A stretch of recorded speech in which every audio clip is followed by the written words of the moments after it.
but I've met people than the seniors served by Meals on Wheels. As a volunteer, you deliver a hot, nutritious meal and a friendly hello to someone just like your mother, grandfather, or next door neighbor. These seniors are inspiring people with incredible stories to share, and they love to see you. The smiles you get back are priceless. Delivering with Meals on Wheels is easy, and you don't have to drive like me for it to be quick. You can volunteer your lunch break once a week or just once a month. With 1 in 6 seniors facing hunger and many more living in isolation, your lunch break can make a real difference. So, America, let's do lunch. Volunteer your lunch break at americaletsdolunch.org. This message brought to you by Meals on Wheels America and the Ad Council.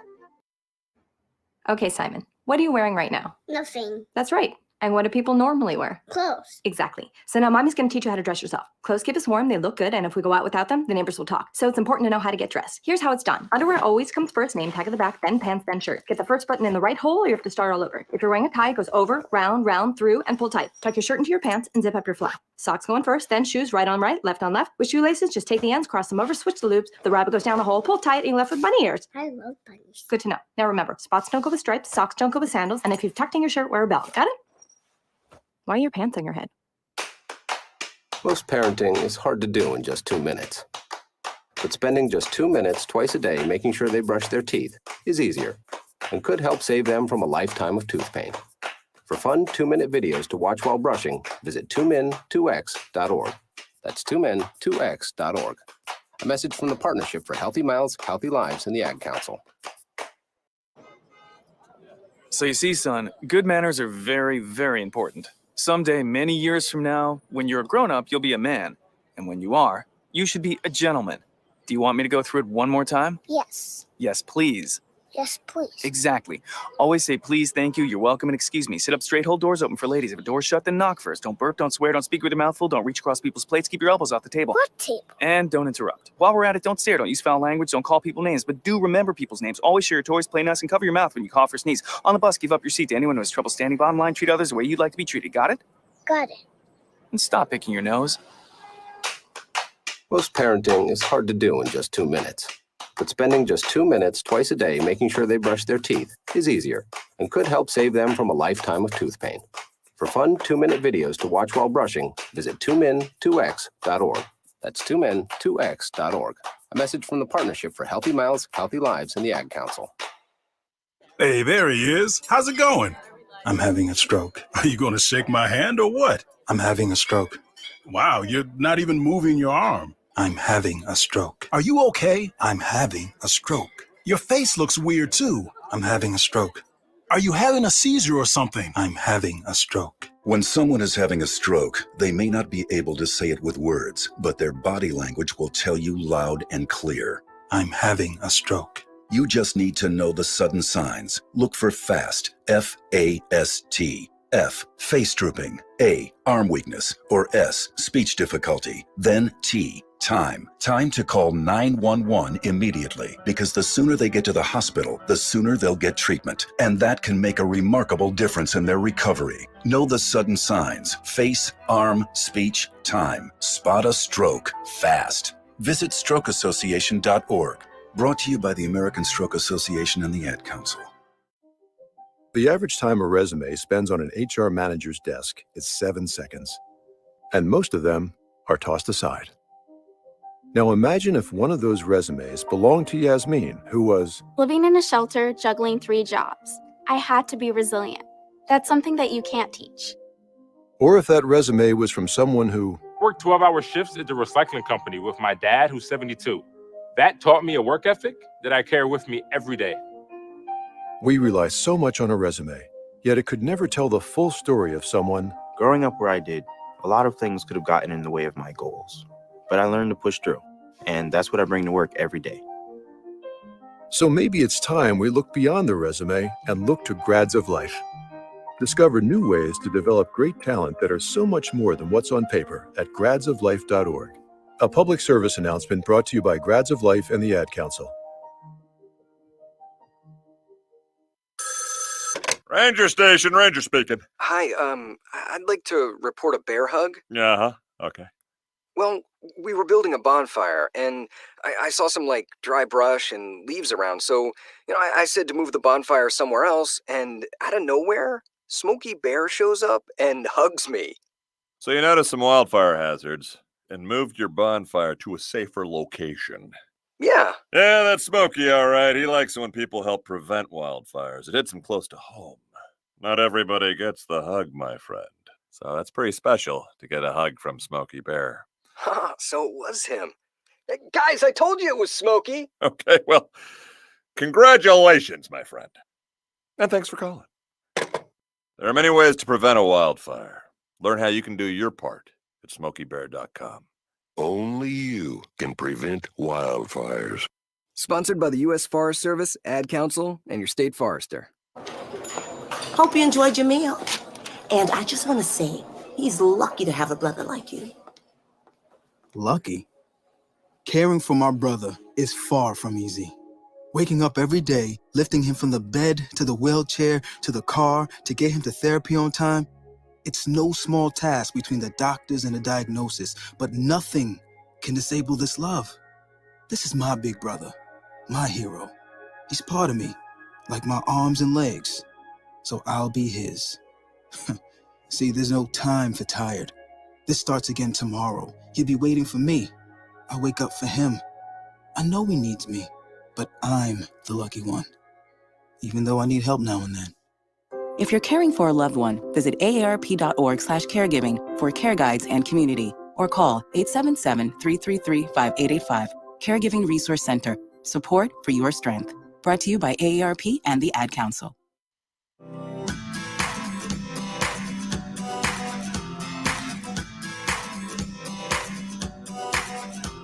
People been saying to your friend, get a different face, and posting on their feed, they're super ugly. The things they say to them online are cruel and they're not true. So tell your friend, I'll stand up for you. Don't worry, I know what to do. Tell the world I see with an emoji to stop the bullies. Know someone who's being bullied online?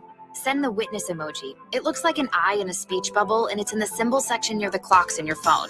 You'll let the world know it isn't cool, and you'll let your friend know you care. Learn more about the witness emoji at eyewitnessbullying.org. Brought to you by the Ad Council. It may be hard to believe, but people just like you are already saving money. Feedthepig.org makes it easy. Their simple savings plan teaches you how to start saving without going overboard. So you don't need to mooch off your friends. You gonna finish that grape? You mean the one in my mouth? You don't need to stop buying the necessities. What you're smelling is a natural musk. Ew. You don't need to be a medical test subject. How do you feel? Mostly okay. Sometimes, though. You don't need to get a second job as a stuntman. We need a new stuntman. Let's break for lunch. You just need an internet connection. Don't get left behind. Start your personal savings plan with the tips and tools on feedthepig.org. That way, you don't need to sell your soul to the devil. $15 is the best I can do. All right, deal. Brought to you by the American Institute of CPAs and the Ad Council. You're listening to the Worldwide Sports Radio Network. What are you talking about? No, it's not him. There is only one more. There is only one more. That's it. One more. Get her ass! No! They saw your team put up zero effort. Wake up! Remember in the old days they used to have oxygen for them. Where's the oxygen? Play like absolute just garbage. This is the Sports Loudmouths. Yay! Can you keep it down? I'm trying to introduce here. With Errol Marks and Speedy Beatty. You're not even a has-been. You're a never was. You're a never was. You're a never was. Yep. It is us. It is me. It is Speedy. We are the Sports Loudmouths. I'm your host, Errol Marks. My co-host, the great and powerful Speeder himself, Speedy Petey. Go to our website at www.worldwidesportsradio.com. Check out all our shows throughout the week, including the Loudmouths, which airs every single Wednesdays and Thursdays at 9 p.m. during the summer, as it will transition in the winter with new times and new calculations to the show. All you got to do is go to www.worldwidesportsradio.com. Dial and call our show whenever you feel necessary, as we know Jeff does. 631-672-3108. Yes, 631-672 and the big 31 and the 0 and the 8. Speeder, what's up? Well, I don't know how big the numbers are, but if Jeff wants to call and say Adley Rutschman wasn't a popular player until the home run derby, that's a whole nother story. So hopefully whoever calls the show is take a little more intelligent than that. It was his sister. That's all he cared about. I know. The beautiful and powerful sister. Well, we know somebody's happy as Snug's favorite guest will be coming on in about a half hour. Mr. Anchorman. At 9:30, we'll be talking to the Athletic NBA Analyst, not analyst, analyst, and author of the Midrange Theory, Seth Anchorage Man Partnow. I'm just kidding, Partnow. So he will be joining us. I'm going to call him Partnow. Okay. What do you think he's going to say? I don't know. That's pretty funny, actually, if I said that. It's a good name.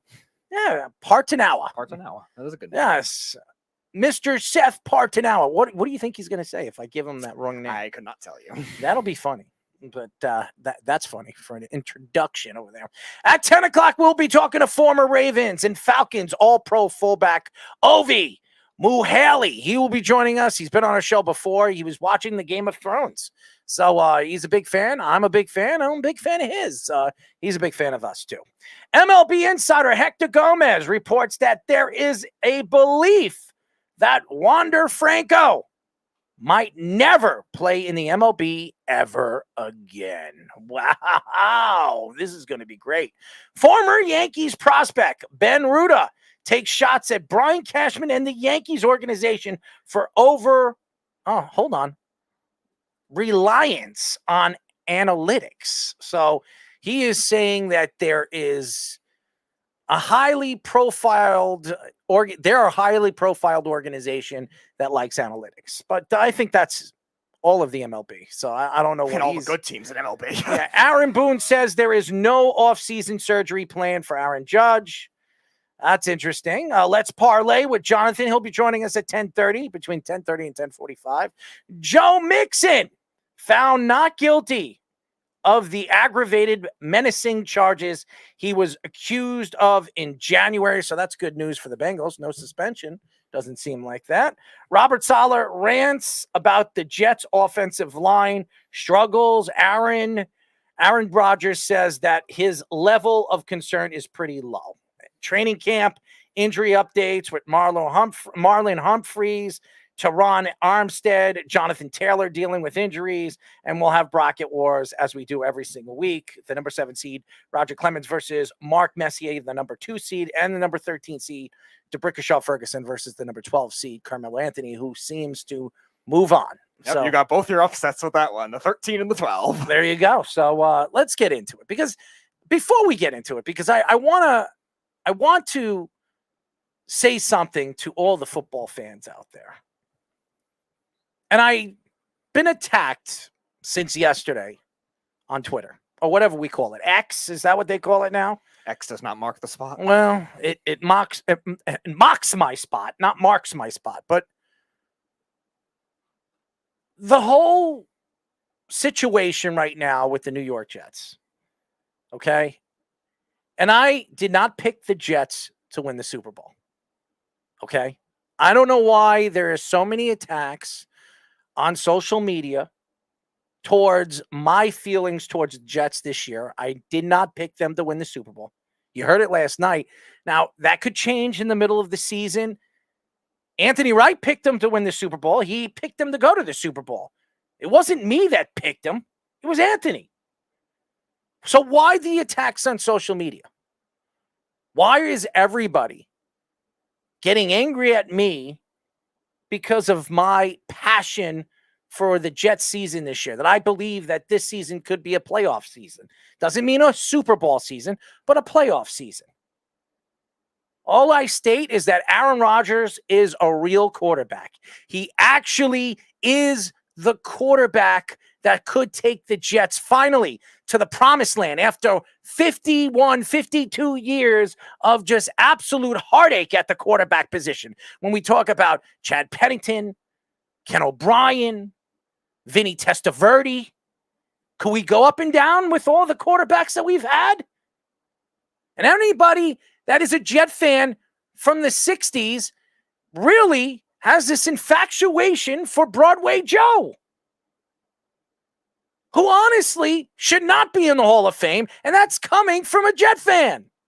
Why? Because he guaranteed a win in 1969 in the Super Bowl? Super Bowl III?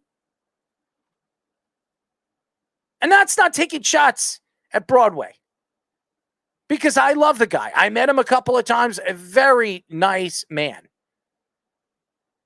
But I'm not going to sit here and say, hey, the Jets are going to win the Super Bowl because they landed Aaron Rodgers. The roster is good. It is. And for anybody to sit there on social media to doubt it, it's ridiculous. Their second string running back is Dalvin Cook. Okay? Answer me this question for all the fans out there that are hating my takes about the New York Jets. Could you name a team that has two dominant running backs like Breece Hall and Dalvin Cook? And I'm not even a Dalvin Cook fan. I didn't even want him. Honestly, when you look at the depth of this offense, not the defense, because we know how good the defense is. If you look at the depth of this offensive game that the Jets have put together in just this offseason, how could you even think that the top AFC teams have more weapons than the New York Jets? Now, it has to be put together. The offensive line has to stay on their feet. They have to protect Aaron Rodgers. And that is the most important thing, is keeping him on his feet and keeping him away from the locker rooms and getting hurt. The X-ray, the MRIs, those are bad signs, as we've seen Aaron Rodgers in the past in Green Bay hurting his thumb, hurting his finger, breaking his collarbone, hurting his wrist, hurting his ankles, his foot. You have to protect your number one priority. And now your franchise quarterback. I'm just saying, and I'm not picking the Jets. What is wrong with people all over social media? I have not done anything to say that the Jets are winning the Super Bowl. As a matter of fact, I'll be happy if they make it to the first round and lose. I don't know what they're going to be. I know what their defense is going to be because they're better than they were last year. Their talent is there. If they stay healthy, if they play the way we believe they can play, the Jets defense will be amongst the league's best. Top 5, top 6 in every category. The offense is really a blur. We don't know what it's going to be. You have a 40-year-old quarterback that still has it, and there's no question that he does. He demands respect in the locker room, and the Jets give it to him. They didn't do it for Zach Wilson last year. I'm sorry, they didn't. And maybe it was because of Zach and his big mouth. And I don't know what Zach's future with the Jets is going to be, as everybody can't stand Zach Wilson and think that he shouldn't even be on this roster going into this season. But Aaron Rodgers has spoken for him, stuck up for him. Nathaniel Hackett has stuck up for Zach Wilson. What makes all the fans out there a coach, a GM, a football analyst? Because they think what they saw in the last 2 seasons is a crappy quarterback that will never develop. And I'm not sitting here saying that he will. I'm tired of people on social media Maybe it's Giant fans. I don't know.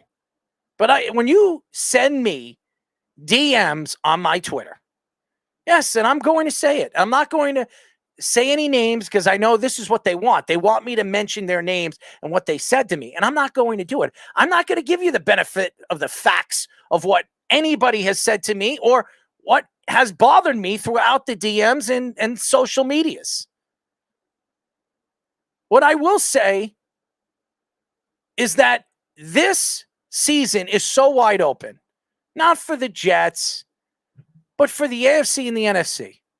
The conferences are so equal. The AFC is a lot better than the NFC, but the NFC is very equal. Besides, and I'll say it again, besides the Philadelphia Bulldogs, everybody can compete for those final 6 spots. Every one of them. You name them, you can compare them. And I don't want to hear about the 49ers when Nick Bosa might not start off in the season as their defensive lineman. Brock Purdy might not be back until week 7, week 8. And by the way, who's to believe that Brock Purdy is going to put up the numbers he did last year at the end of the season, only facing 2 500 teams?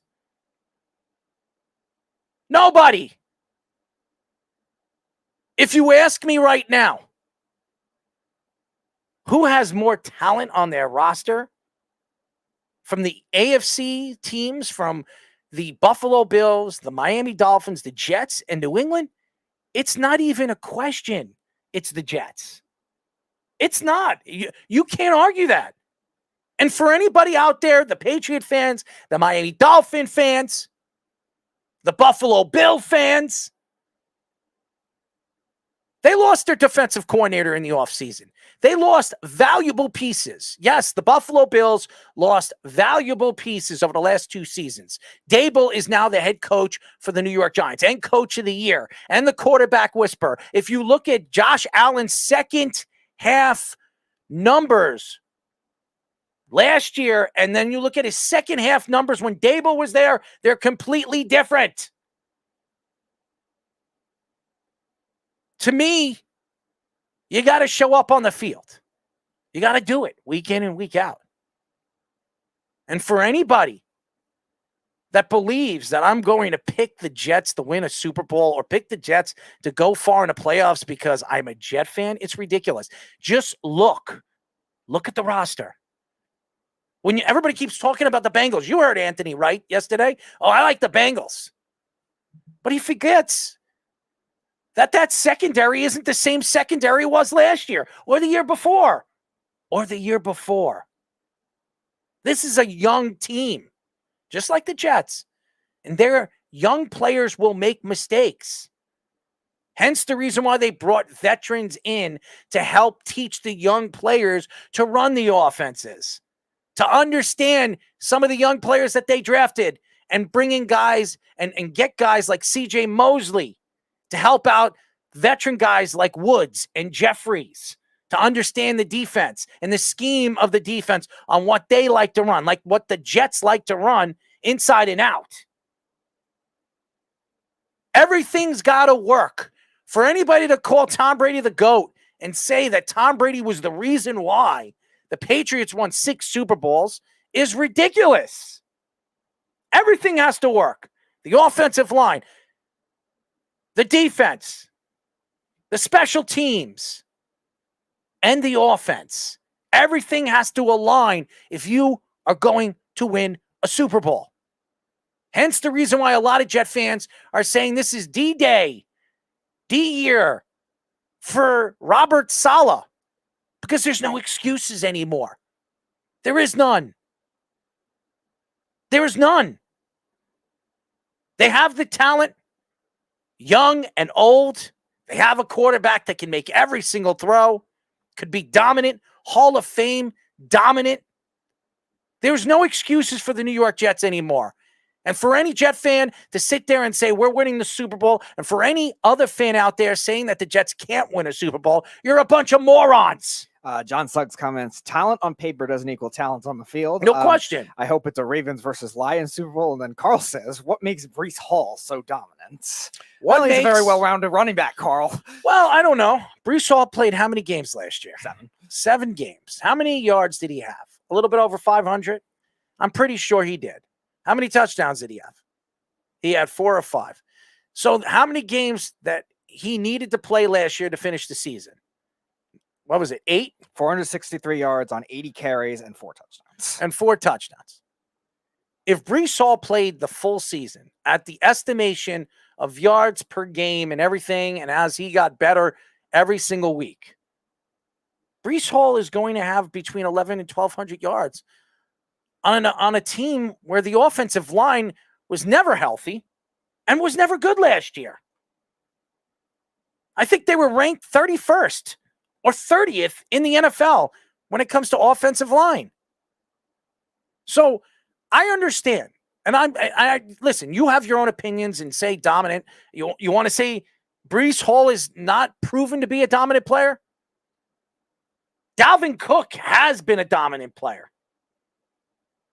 And Dalvin Cook is going to be starting behind Breece Hall. So that tells you one thing about the Jets and what the Jets believe.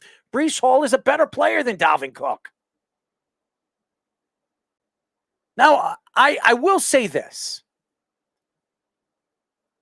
There are teams that are going to surprise people this year. It's so wide open. It really is. I mentioned Chicago. I mentioned the Jaguars. I can mention quite a few other teams that could really stand out. The Saints this year, where a lot of people have the Saints winning the conference in the NFC, which is crazy. Maybe because Derek Carr is a good quarterback. For all you Raider fans out there that ran him out because of your friend or everybody's friend, Josh McDaniels, that has absolutely no idea what he's doing as a head coach. His Belichick way is a complete retard way. Excuse my language, but it is. The guy is not, I repeat, not a wannabe and a deluded quarterback that everybody thought he was when he was there with the Raiders last year. They didn't put him in the right positions to be the star that he was, to be the elite player that he was or is. I think that when you look at the league and as a whole in the NFL, you cannot judge a team by just one player. You have to judge a team by all 56 players that are playing game in and game out. And that has a lot to do with your roster, with obviously injuries. You could lose one of your best defensive linemen. If you don't have anybody that can go in there and fill in those spots for the season, you don't stand a chance. Hence the reason why the Jets are trying to bring in another offensive tackle. Why? Because they don't believe this offensive line is going to hold up. And that goes for everybody. Every team out there trying to bring in a team off of waivers after preseason, after they get waived. That doesn't make Baltimore a Super Bowl contender if they bring in an all-star or whatever they call it, a Pro Bowl player, because he's released on waivers before the season starts. Now they're going to have to find those with their corners because Marlon Humphrey's probably going to be out for at least a month. And I'm not talking about the Jets. And Carl, you keep mentioning the Jets. If you know anything about Twitter, and I don't know if you're on Twitter, I am on Twitter. It's the only social media that I'm on. And how many DMs I get and attacks I get, yes, I am going to speak about this. I disagree. I disagree on anything that everybody attacks on social media because they think they're always right. They think that they know more than any unusual sports fan. And what I mean by unusual is the crazy analytic type of people, guys like Speedy, who look at analytics and say, okay, the analytics will tell me and it will show me that this player is going to have a better season this year than he did last year. So that's just my opinion on this. Yeah, it looks like John was swayed by you a little bit. Previously, he said the Jets would only win 8 games. Now he says the Jets will win 11. They can. It all depends on their schedule and how it falls to them. And we already know what the schedule lies for the Jets. But we don't know what those teams are going to be week in and week out. Is Dallas going to be ready for the Jets in week 2? After their week 1 showdown.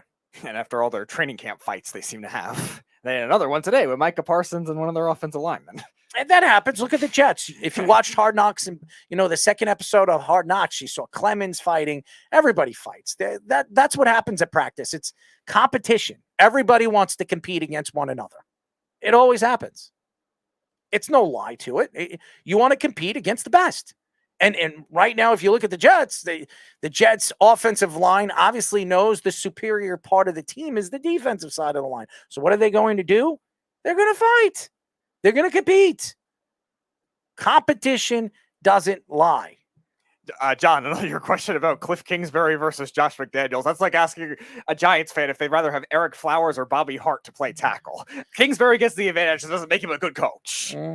Josh McDaniels is running that team into the ground with his massive ego. Jets is going to lose to Pats, end of story. For the whole season or one game, John? There's a big difference there because in a larger sample, odds are, unless the Jets have the worst injury luck unimaginable, they're not going to lose out to the Patriots. The Ravens will be without Pro Bowl cornerback Marlon Humphreys for at least a month after he had surgery on his foot. The Ravens signed veteran cornerback Ronald Darby to a 1-year deal today after losing cornerback Marcus Peters and Kyle Fuller in the offseason. Dolphins left tackle Teron Armstead left practice today with a right leg injury. Reports say he was carted off and could not extend or put any weight on his leg, which means it could be a knee. Lions, a wide receiver, Mr. St. Brown and Jamison Williams both suffered lower leg injuries at practice today. The Lions have 3 wide receivers suspended, including Williams, who will miss the first 6 games of the season. The Colts accused running back Jonathan Taylor excused, Speedy, running back Jonathan Taylor for practice yesterday and today with an apparent ankle injury, which we all know it's not an ankle injury. I think there's a lot going on with this organization. Taylor had requested a trade a few weeks ago from the Colts, but owner Jim Irsay was obviously not willing to trade him. So here's what I'm going to say about this, because this is an honest truth to what's going on with the injuries in the NFL. We have spoken to a lot of ex-NFL players and even NFL players that play in the league to this day. And the turf situation from grass, and they said that a lot of stadiums are going to transition back into grass in the next couple of years. And we thought a lot of transition was going to happen this year, but it hasn't. This is going to be a big problem this year. It could put a lot of players, a lot of defensive players, a lot of corners, even a lot of quarterbacks, if they plant their feet in the turf and they try to roll out and try to make a play, a.k.a. Zach Wilson in the preseason game against the Eagles, there could be a lot of knee injuries or ankle injuries or foot turf, or whatever the hell they call that, turf toe. And that's a huge problem. Because I think when you look at the league, Speedy, and the way the league is trying to put more speed, and half of these guys, you have these defensive linemen going at a 4.8, at a 40 yard, they're running 4.8s and 4.7s. They're speed demons. To me, it makes it so very hard to keep these guys healthy because you have 380 pounds or 350 pound linemen that can run under 5 seconds in a 40. It's unbelievable. And now they're playing on turf, and some people like it. Some people hate it. And most of the players that we spoke to, every one of them say that grass, besides I think Besides Trevor Price. He was the one that was saying, I don't care. I'll play on either one. Every single one of them has said that grass is better than turf. Mm-hmm. And it's also led to more non-contact injuries too. Dalvin Cook dealt with that his rookie year. Deshaun Watson dealt with that his rookie year. And we've seen a lot of them. Kyler Murray this year had that one against the Patriots on Monday Night Football with their turf. Their turf obviously was the one that was bad for the Super Bowl as well. And a lot of Eagles fans are still blaming that for the reason they lost the game, but that's another story. But even so, that's as a result in a faster game, a game that relies on a lot more agility, a lot more cuts, route running with their wide receivers, a lot more routes with following with their corners too. It's going to be a lot more for if they don't switch to the turf, especially these like Astro type, artificial type turfs, that these newer turfs that we were discussing during the Super Bowl too. John says Josh Jacobs also missed practice again today, and Raiders are going to be one of the worst teams this year. Yeah, they're going to be one of the worst teams, even with Josh Jacobs, if he does play. And so funny, I'm reading off all these different posts, and obviously John Suggs and Jeff opens his big fat mouth because he thinks he knows best, when the guy logically is an idiot. And he says he's bringing up logic. The only logic that comes out of Jeff's mouth is any way to take shots at New York teams and New York fans. That's all you hear logically that comes out of that fat ass's mouth. Honestly. The truth hurts. Jeff, what happened to the Boston Bruins last year? Jeff, what happened to your Boston Celtics last year? Hey, Jeff, what's going on with your Boston Red Sox the last couple of years? How about this? You think your fans, the Boston fans, are so much better than New York fans. Why is it that every single game you hear rude things coming out? Speedy, you were at the Boston Red Sox game against the Mets, right? Yeah. And Did you hear anything derogatory coming from the Boston fans? Not in that game, I don't think. No. Jeff, call back. We have a guest. We're not talking to Jeff right now, Jeff, because no matter what logic that comes out of that guy's mouth, it's only logic that he's going to sell himself to a bunch of idiots. Okay, because anybody that's going to listen to this man speak and say his rubbish, okay, it's garbage. And you know what? There might be one or two things that are half decent that comes out of his mouth, and then the rest, all I hear is blah, blah, blah, blah, blah, blah, blah. Anything that comes out of this guy's mouth, it's all attacks to anything that he disagrees with. And if somebody uses a word or term that doesn't make any sense, he'll attack them. But you know what, Jeff? I'm not going to do that to you. You know why I'm not going to do that to you? I'm going to tell you why. Because you're there and I'm here. And honestly, I don't have a girl doing crazy things to me. All right. I'm not going to say what they do, but hey, you enjoy your stuff and you like to attack other people on social media too. You're one of those, what do they call those guys on trolls? Trolls. That's what he is. Probably looks like one too. I mean, I would suggest that he does. And I don't care if you hate the Yankees, you love the Yankees. The Yankees stink. It doesn't even matter. But anyways, when we come back, yes, ladies and gentlemen, he's finally on after, I don't know, what is it, year and a half, 2 years? About a year. We had him on last summer. A year. All right. And he's finally come back, his travels and all that other stuff. And he's back, as every Boston fan loves this guy because he's a Boston guy. When we come back, we will be talking to Athletic NBA Analyst and author of the Midrange Theory, Seth Anchorage Man, Partnow, here on the Sports Loudmouths. It's the Worldwide Sports Radio Network.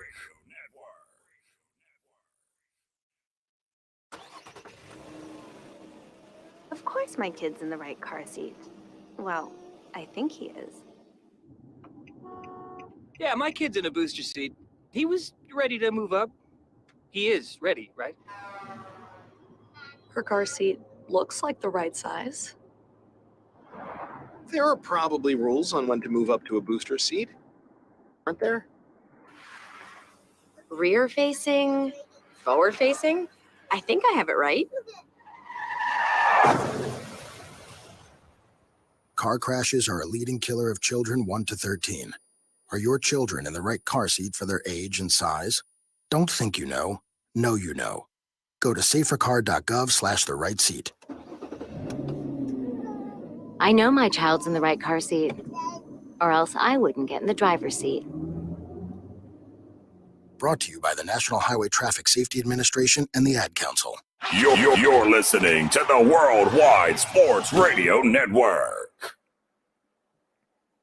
This is the Sports Loudmouths.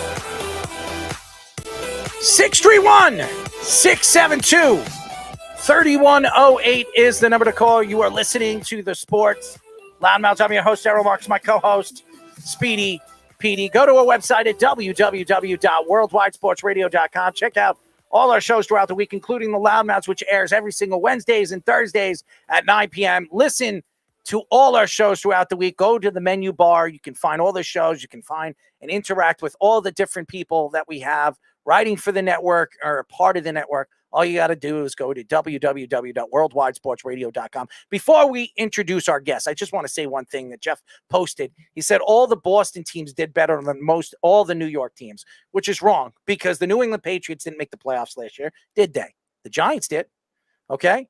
And then you say the Boston Bruins. What did the Boston Bruins? They had the best record in hockey. What happened to them last year in the first round? I don't know. They got knocked out by the Florida Panthers.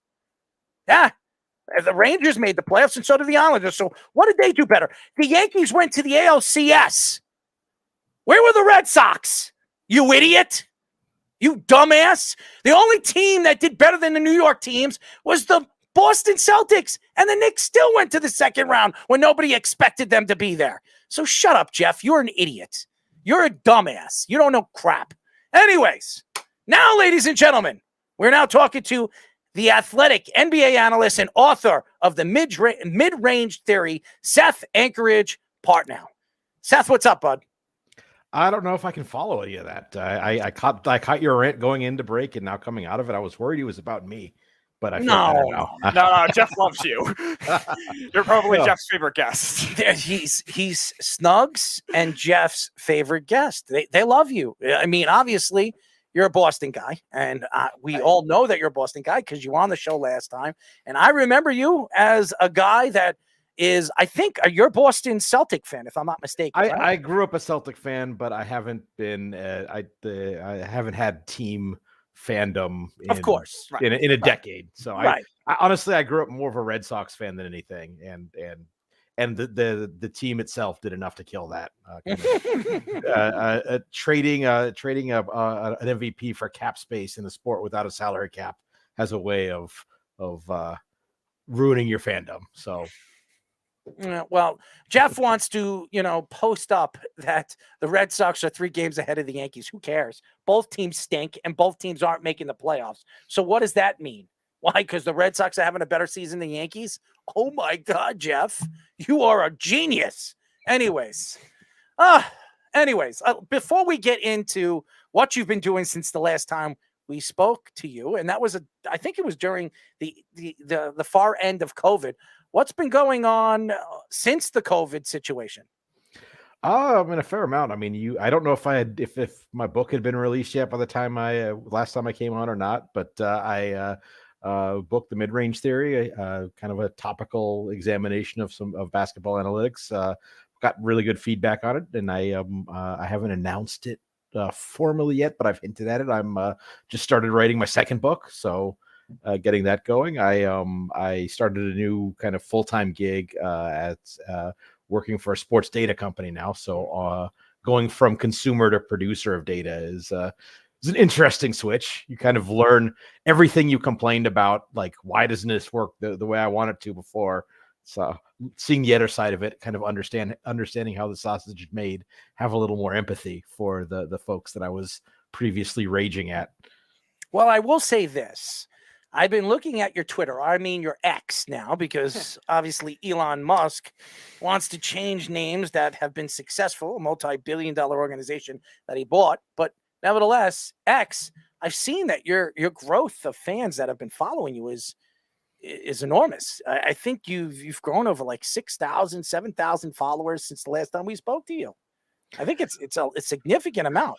It's pretty gratifying. I think I did a good job of curating my content. So whenever the bot purges have happened, I haven't lost a ton of followers. And even when I piss people off, especially Knicks fans somehow, there's more to replace them when they decide to leave me. So yeah, that's been gratifying. First of all, I am a Knicks fan. Okay. But listen, you're a Celtic guy, and most people from Boston don't like the New York team. So if the Knicks are playing well, or the Knicks are even playing bad, you're going to find a way to poo them, and that's what you do. But that's sports media. That's what being an analyst is. You're going to find a way to get under people's skin, and that's going to draw people to read your stuff. So I think that's interesting to me, the person that you are, and really the professionalism that you bring out to drive people to read your story. So that is not something that would bother me as a Knick fan, is a person that actually understands how to draw people to read his stuff. So I'm not going to be angry at you. As everybody knows, we are talking to Athletic NBA analyst and author of the Midrange Theory, Seth Anchorage Man Partnow. So Seth, let's get into it, because the Celtics did some interesting things in the offseason. They obviously didn't show up in the big game. And I'll say this, being fair about everything that happened in the Eastern Conference Finals last year.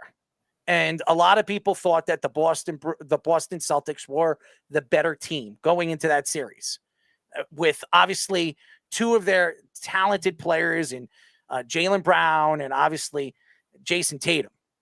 But obviously Jason Tatum getting hurt in game number 7, a lot of people believe that cost him winning the series, and maybe so. But even the point guard position, you're playing a third string point guard in the last 3 games, and White, who really took over as the point guard because they didn't get enough depth at that position against the Miami Heat. So what were your thoughts of that series? Do you believe if Jason Tatum didn't get hurt in game number 7, they win that series? Maybe, maybe not. I think that given the talent disparity between the two teams, the series had no right to go 7 games. And on one hand, you can say, pick at flaws of the Celtics that led to that. But I do think we have to also give a lot of credit to the Heat, starting from Eric Spoelstra and Jimmy Butler on down. Obviously, a lot of the Heat's role players, Gabe Vincent, Caleb Martin, Max Strus, all had really outstanding playoff performances. And that's credit to them, but it's also credit to the Heat organization. The Heat culture stuff gets thrown around a lot. But what they do that is, I think, different than every other team does, and every other team, aside from maybe one or two, but every other team claims they do some stuff like this, is I think the Heat really do an excellent job when they get guys in their G League program, when they get guys late on their bench, or lower down their bench, they prepare them, they train them like, okay, this guy, we have to prepare this guy like he's going to be playing fourth quarter minutes in a playoff game for us. And most of the guys on that G League roster are never going to even sniff the NBA. So that's a hard, that's hard to do, because there's not a lot of reward for that, because you're cycling through guys that played mid-major and disappeared to Europe after year. For most of the times you do, but then you look and you see Gabe Vincent, Max Strus, whoever else playing big minutes, Caleb Martin being a difference maker in the playoffs. And it's because of the work they have put in top to bottom as an organization that allows them to do that. And then, they have the best coach in basketball in Eric Spoelstra, and, Jimmy Butler is, whatever you want to say about him, one of the mentally toughest players in the NBA today, to go on along with great skill. And there's a reason why the Heat, despite really not having conference finals level talent, has been there 3 times in the last 4 years. So 2 big moves that the Celtics made this offseason too. The 3-way trade with the Grizzlies, getting Kristaps Porzingis from the Wizards and sending Marcus Smart to the Grizzlies. That was one. And then Jaylen Brown getting the biggest contract in NBA history. What were your thoughts on those 2 moves? Start with the second one. That the biggest contract in NBA history. That happens every year. As the cap's going to go up, someone's going to get the biggest contract in NBA history. A lot of times you see these extensions and you can quibble with them. For Boston, I don't know what the other alternatives are. They're a championship level team right now. Is the back end of that contract going to look a little wonky? Maybe. The cap keeps going up, maybe not. But banners fly forever. And if they can't risk losing him, because if he left in free agency, and one of the things that people don't understand is it's not even about the money. Sometimes it's about the messaging. Even though the Celtics could have still paid Brown more than anyone else, they didn't pay him the most they could So if someone else offers the most they could, even if it's less, he might be inclined to take that because the Celtics didn't, if that makes sense. So they can't, going into the season with that hanging over their head and risking that, they couldn't really afford to do that. On the Porzingis thing, this is funny to say that because he's hurt already with a foot injury that's going to keep him out of the World Cup. But I like the gamble of the Porzingis trade. I think Smart has been slowing down. I think you mentioned Derek White. I think Derek White is a better basketball player than Marcus Smart anyway. It was sort of controversial for the Celtics to close games with White instead of Smart last year when especially has a more reliable jump shot and is comparable as a defensive player. I think Derek White is really one of the more underrated players in the league today. Still, despite having been in Boston for a year and a half. And then just giving them a kind of some different skill set up front and more depth up front so that they can get to the playoffs with Al Horford fresh and healthy. Hopefully get to the playoffs with a healthier version of Robert Williams.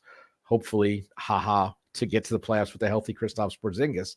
And then that gives them so many different options to match up against whoever they're going to play in the postseason that I liked the gamble. I think that there are reasons I think that they would want to shake up their core a little bit because they've sort of found the same way to lose in the last couple of years in the playoffs, where 90% of the game or the games, they look like the best team in the NBA. And then there's those 10% meltdowns they have that cost them games, and those games add up. And then all of a sudden you're in a game 7, you get an injury early in the game and you're knocked out by a team you should have probably beaten in 5 games because you've given these earlier games away by kind of losing your mind down the last 6 minutes.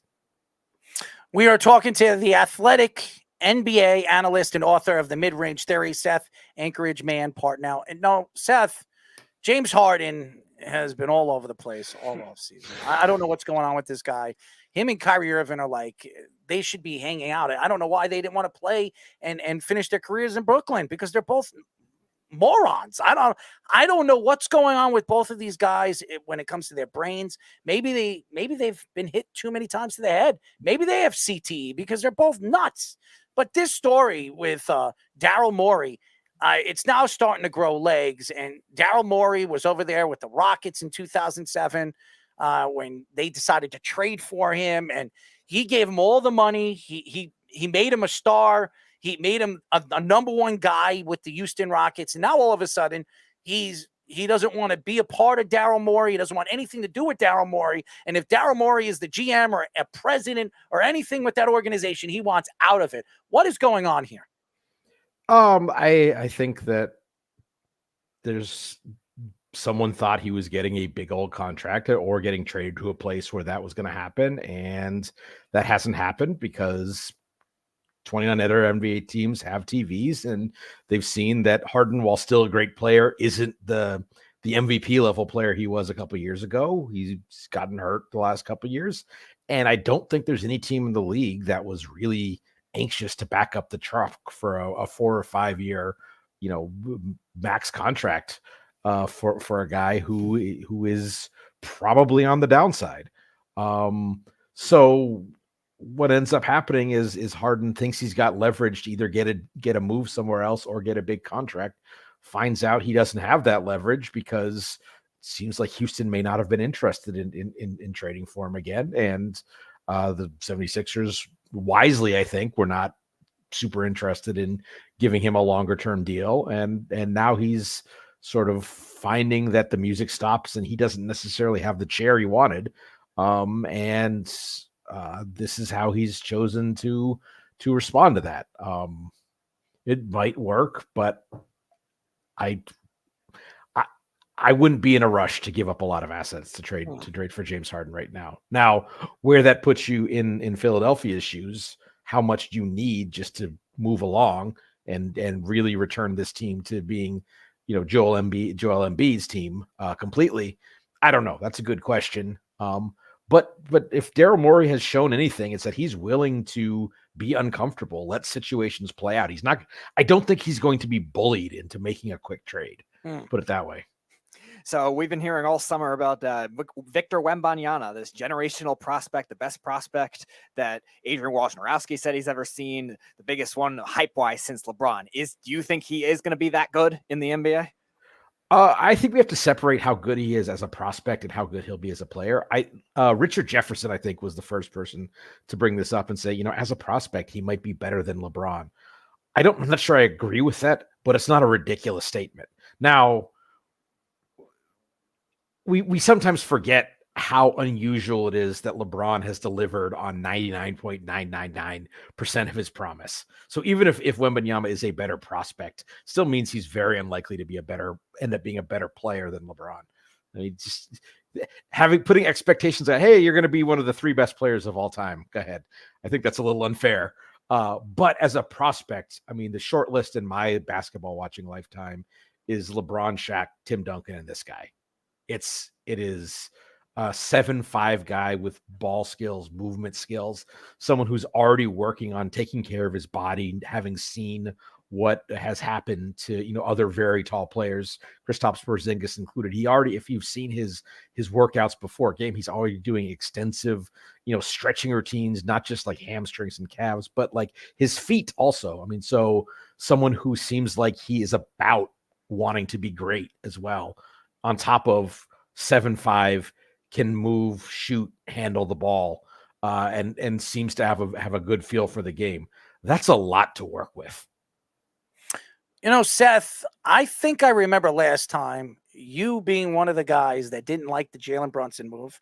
As a matter of fact, I believe you told me that Jalen Brunson was going to be a bust. The Knicks were going to throw away money. He wasn't worth the money that the Knicks gave him. And then he puts up numbers as a superstar player and really played very well in the playoffs. Took over for the Knicks. I think a lot of people need to sit back and go back. And we've had a lot of those guys back on the show, and they apologized. They came on and they said, okay, I was wrong about Jalen Brunson. What made you think that Jalen Brunson couldn't transition in the Eastern Conference? He transitioned. Look what he did with Dallas a year before that. He helped Dallas go to a Western Conference Finals. Look where Dallas ended up, and they added a better player supposedly in Kyrie Irving, and they couldn't even make the playoffs. Okay, and then you look at what he did for the Knicks this year, completely changed the team as a whole. And the Knicks haven't had a point guard this good. I don't even remember the last time the Knicks have Walt Frazier, Rod Strickland, maybe. Yeah. I mean, they've never had a guy like this. Not Charlie Ward, not Chris Childs. And I love you, Chris. You've been on the show, but none of those guys were anywhere close to the talented player this guy is. So what do you have to say about Jalen Brunson since the last time we spoke to you about him? So, prefacing this by saying I'm going to take an L here, but I think, I do not think that I said he was going to be a bust. I thought I did not like the move for New York because I thought it was locking them into a level of player and talent that it would be harder to progress beyond. He played better than I thought he would. I thought he would have a good season in New York. Him turning into a borderline all-star caliber player at minimum, that still is that I did not expect. He's one of the players just from an coming into the league evaluation standpoint, I have been the most wrong on. I was not sure. I thought he was a great college player who I wasn't completely sure how his game was going to translate, and he has obviously made me look like a complete fool in that regard. But I think that that Brunson having a great season is part of it. I think you also have to look. Part of the reason the Knicks had such a great season, last year was not just him. It was what they got from guys like Mitchell Robinson, Emmanuel Quickly, Julius Randle having a bounce back year after kind of a pretty terrible year the year before. You kind of hope that he's not going to alternate great, terrible coming into the next year. So I think it was both Brunson being better than expected and the rest of the Knicks kind of raising their level of play, and really, probably the best offensive team Tom Thibodeau has ever had. 100%, no question. So not just in New York, I mean, across his career. So yeah, I mean, I think I did not see the Knicks being an offensive juggernaut last year coming, certainly. But Brunson's a guy who has a little bit like Luka Doncic, who he played with, a little bit like Nikola Jokic, so not obviously on the same level, has almost turned his slowness relative to other NBA players, relative to you and me. He's a Jet, obviously. It turned that into an advantage because you can't make him play faster than he wants to play. And he's strong enough that he can get to his spot and wait for you to make a mistake and wait for you to get, jumpy and then make the right play. So I think that, his ability to play at the speed he wants to play, and that's really the mark of great players, no matter, what their physical talent level is, the ability to, manipulate the time and space of a game. And he's obviously learned to do that even at the NBA level. So we were talking about the Heat culture earlier, and they've been in rumors to be the favorite for Damian Lillard. It seems like Damian Lillard only wants to play there. Do you like the fit for Miami, for one, him going there? And also, do you think at this point, because he's demanding his way out, Portland's not going to get as much as they could? This is a really interesting question, because I think if you look at sort of the back and forth on the internet, it tends to be dominated by people with a Heat sort of persuasion who are pushing the narrative that Miami has all the leverage. And I don't think that's true. I think obviously Lillard wanting out, wanting to go to Miami, that does give them some leverage.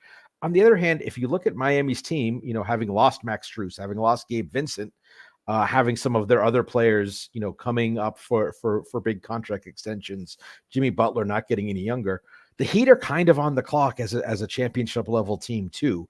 So they kind of have to, if this is the move that's out there for them to add just that one more scorer that I think that we would say that they probably need to get them over that hump and at least stay at the NBA Finals level, and maybe allow them to go that one step further. So as much as Portland needs to find the right move for Lillard, I think unless someone else becomes available, and Jaylen Brown was someone who might have, but he's off the board.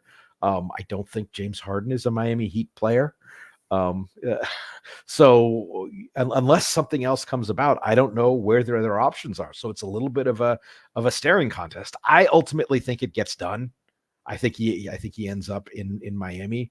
It's just sort of, is it all the picks and all the swaps and all the young players, or is Miami able to keep some of their young guys? In particular, I think if I was Miami, the guy I would be very reluctant to want to part with is Jaime Jaquez out of UCLA, who is seems like a tailor-made Heat type player, just in terms of being big, tough, skilled, smart.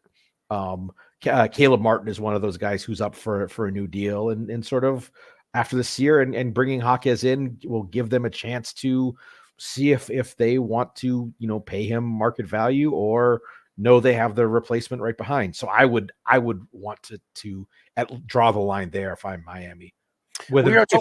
Sorry, go ahead. Go ahead. I'm sorry. So whether if they're ultimately able to who blinks first, I don't know. We'll see.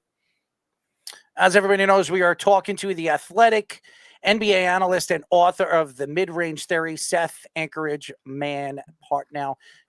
Seth, Bradley Beal was the big move this offseason, and the questions will lie to what he really did with the no trade clause, and really the Wizards getting screwed with this trade, because they could have got a lot back for a guy like Bradley Beal, and they got nothing back for him. As a matter of fact, they pretty much got Chris Paul, and then they waived Chris Paul, and now Chris Paul is playing for the Golden State Warriors. So what are your thoughts to the whole Bradley Beal trade? Did you think it was fair?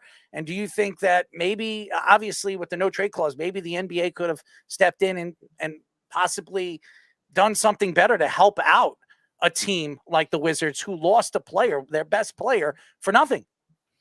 I actually thought the trade that was actually made was about as well as they were going to do. And really, it's the culmination of several years of mistakes putting them in a situation where, because they gave him they didn't trade him a couple years ago when probably his value was at his peak, and they gave him this huge contract and this no trade clause, so that first of all, it was just hard from a salary cap standpoint for most teams to want to trade for him. He had to agree to be traded there, and also you're on the hook for this massive deal going out a number of years. He just didn't have a lot of trade value, and I think that would have been true without the no trade clause. And that just put it in, put the value even lower. So the deal they actually made, it sucks, but it was at the time probably about as good as they were going to do. And so really, if you want to see where they made their mistakes, it was 2 years ago. And so I don't think the league should step in and save a franchise for not making the move that they should have, that I think everyone has been calling for them to do for years and years. I mean, the core that they had built around Beal and Wall had more than run its course, and for whatever reason, they organizationally decided to, well, we're going to chase the 10 seed and try to get that play-in money every year, and we see where that's gotten them. So I want to ask, because you have the book, The Midrange Theory. We had another guy after we had you on the show last year, Mike Prada, who wrote a book as well. I don't know if you've talked to him or met with him, but Spaced Out, which deals with spacing in the shooting era of the NBA. The concepts in your book with The Midrange Theory correlate with a lot of those concepts that are involved with spacing? It's funny. We actually kind of helped edit each other's books as we were writing, and he started his after mine was mostly finished, and he not to put words in his mouth, but he kind of envisioned it as something of a companion piece, whereas mine is looking more from a statistical standpoint. He was a little bit more in the strategic and X's and O's, and there's not a line between them, because I think that a lot of the stuff I was talking about in the mid-range theory, in fact, the title chapter, which is referring to kind of the move away from the mid-range shot to more three-pointers, was as much about changes in rules and skills and players.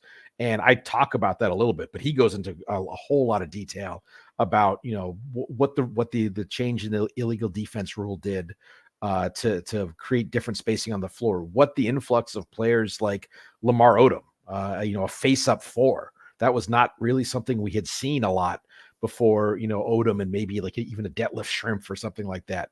And now that's, that became, throughout the 2000s, that became a type of player everyone was looking for. And now even we have players of, typical small forward size who are filling that role now, with, Draymond Green being the best example. So I think that I really enjoyed his book, and I think that his book and mine are very much sort of companion pieces that help tell the whole story of how the NBA got to where it is today.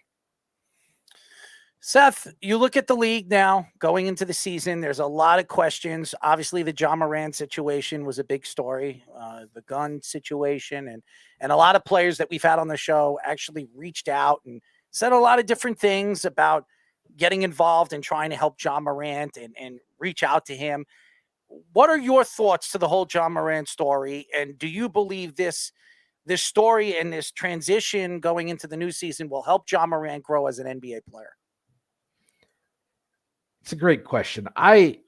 So to back up, I want to there's something to talk about as Ja Morant the person. I was recently at an event, an alumni event for college. I'm obviously many years older than Ja, but we were talking about how lucky we were to go to college, kind of I'm going to date myself now, but sort of pre-wide, pre-smartphone, pre-cell phone camera, pre-social media. So every dumb thing that we did as young people wasn't like documented for all to see. And so that makes things a little harder. Like, I think there's been young players in the NBA have kind of done dumb stuff because young men do dumb things. I think it's easier for us to see it now. And so the fact that it's out there for all to see, I have some empathy for him on that. But in that regard, I mean, it's at a certain point, you do have to be a professional. And part of being a professional in an entertainment business, which the NBA is that public facing image. And so this is a bigger issue than Ja almost across the league, is it seems like a lot of people around the league have almost forgot that. And that's from teams like messing with reporters and not giving them access to players, blowing off media, coaches blowing off media. Like all of that is of a piece with the fans want to know these things. That's why they watch. The fans want to be associated with players who they think are good people. Whether that's always the case behind the scenes, maybe not. But keeping that image up is important. And so that's part of it. And then you just hope that he is able to surround himself with people who will help him make good decisions in his life. He's a tremendously talented player. By all accounts, he's a beloved teammate. So, getting that part of his life right, I just hope for his sake and for my sake as someone who really enjoys watching him play, and for all of our sakes, because I think he's an exciting talent. I hope he grows and matures as I think a lot of us have done, moving through our early 20s as we get older to make this the last year sort of, let me tell you some stories about what I did when I was young and dumb, rather than keeping down that road and becoming a cautionary tale. So my last question, there were 3 superstar players that were potentially in trade rumors at certain points early in the offseason. Luka Doncic, we heard, not wanting them to sign Kyrie Irving or bringing Jalen Brunson or release Jalen Brunson. Then Giannis had that photo. Everyone thought he was going to be traded. Then Joel Embiid too, and James Harden, that toxic culture. Do you think any of those guys have a shot at being traded this season? Maybe an outside shot at Embiid. Just if that, like the volatility of that situation is high. I live in Milwaukee, and I don't think in season is something. I think that low key, I think there's a little bit of on the clock for Milwaukee as the rest of their core kind of ages out of being championship level. Longer term, I think we really do need to keep an eye on the situation in Dallas. I think that they have, over the course of his career, done about as poor a job building around a superstar. I mean, you can talk about, the Cavs, LeBron with the Cavs, the Pelicans with Anthony Davis. I think that Dallas has done a worse job putting talent around Doncic than even those teams have. And so at a certain point, if he got frustrated and was like, I'm not going to have the success. I won everything before I got here, and these guys aren't doing enough to give me that chance now that I'm here. I would not be terribly surprised if something starts to happen there. Whether it's this year or not, I don't know. He doesn't seem like someone who's going to make waves in season, but another year where they ask him to tank to miss the play-in games. And I suspect we're going to start hearing some stuff. Last question for me. What team is going to be your surprise this year? Is there a team that stands out, maybe from the offseason, maybe the draft? What team do you believe could surprise everybody this season? This is an easy question. The Oklahoma City Thunder. I think that they probably could have. They're a team that's sort of chosen how good they're going to be each of the last couple of years, and they're kind of past that point. Shai Gilgeous-Alexander is an All NBA level player. Jalen Williams is the one from Santa Clara, not from. They have two guys named Jalen, yes. But the one from Santa Clara, I think, was the second best rookie last year, and has a chance to be one of those under the radar really good players in the league. And Chet Holmgren has looked pretty incredible in some of his sort of offseason stuff. Adding guy who might have been the best player in a draft last year to that group, I think that they have a chance to be not just a playoff team, but if they were in contention for one of the home court slots, coming down the end of the season, I would not be surprised. Well, my friend, keep up the good work. You are fantastic. I read your stuff all the time, and a lot of the fans out here, including Jeff, who's a pain in the butt, Snug, all these guys, they're all Boston guys, and they love you. And they keep asking us over and over and over again, when's the Anchorage Man coming back on the show? And you've been very, very busy, and we finally get you back on, and we're very happy to have you. And thank you. Keep up the good work, man. Your writing, your stories, everything that you're doing is fantastic. Well, thanks a lot for having me, and I'm sorry it took us a little bit longer to get this to work, but the family road trip wasn't gonna drive itself, so that took precedence. Well, Speedy took a family road trip, actually, yes. to Washington, and I think it was Baltimore, Baltimore, too. So he had the opportunity to, and you also did something recently before that with, you were traveling, or you were doing something. Well, I did a smaller trip to Boston. I was visiting my brothers, but No, you did something else that you guys were camping with your family. You don't remember that? That was in Maine. Yeah, that was last year. Whatever. It doesn't matter. That was last year before we had you on the show, Seth. No, we did. We drove we basically went to all the national parks and kind of the Mountain West, and it's spectacular. I would recommend, going up through Utah and Colorado. That's the one. That's the next one. My brother Aiden, my youngest brother, wants to do. We want to do Yellowstone, that area.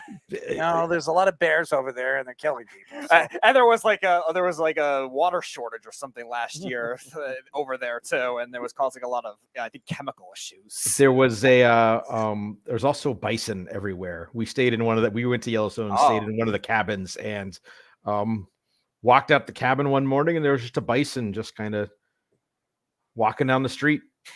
Nice. Little bison. Morning, Steve. How you doing? It's like City Slickers, Bison Edition. Steve the Bison. Oh, my God. Now I know why they call you the Anchorage Man. Well, we really appreciate all the time, as always, and we'll get you on a lot sooner than later this time. And like I said, keep up the good work, my friend. Thanks a lot for having me, guys. Really appreciate it. Always enjoy it. As everyone knows, we were just talking to the Athletic NBA Analyst and author of the Midrange Theory, Seth Anchorage Partnow. He's fantastic. He really is. And he gives you some good takes, especially with the Celtics. He is a Celtics guy, but he said and as you become an analyst and you become a more popular analyst, you can't really be a homer to your teams. And I would be the same way as well. If you listen to this show, for all the idiots out there, including, the Jeffs of the world and the Stugs of the world, and even sometimes the Carls of the world, coming and attacking me on social media or even on these feeds, telling me that I'm a Jets lover and it's all about the Jets. All I do is speak the truth about my team. I'm not going to hold back, and I'm not going to say the wrong thing. I'm telling you the truth.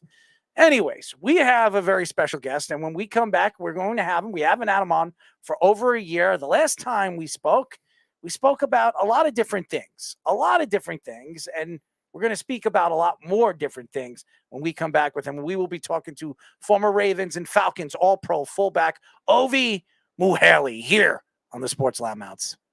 It's the Worldwide Sports Radio Network.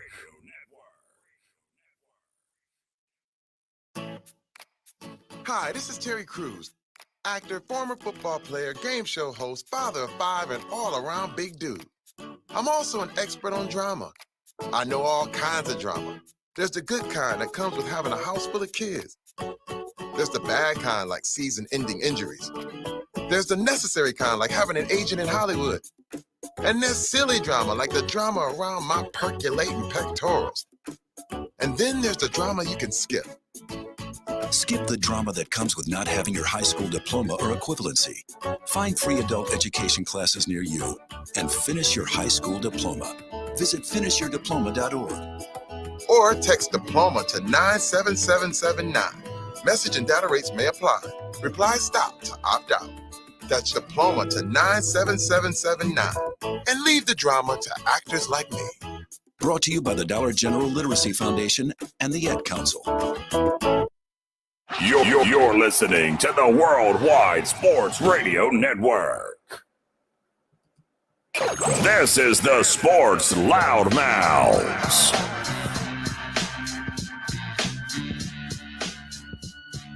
(631-672-3108) is the number to call. You are listening to the Sports Loudmouths. I'm your host, Errol Marks, my co-host, Speedy Petey. Go to our website at www.worldwidesportsradio.com. Check out all our shows throughout the week, including the Loudmouths, which airs every single Wednesdays and Thursdays at 9 p.m. As it transitions in the wintertime, we will be moving the times a little bit early for all the kids that obviously have school colleges, and they can tune into our show, not all the way to 12 a.m., but we will have.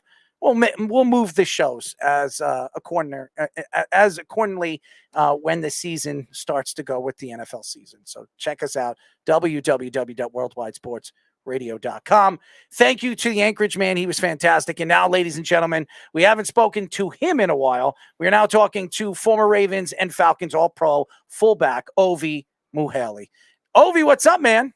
Not much, guys. I'm good to be here. Can y'all hear me all right? We hear you good, man. You sound... Ooh.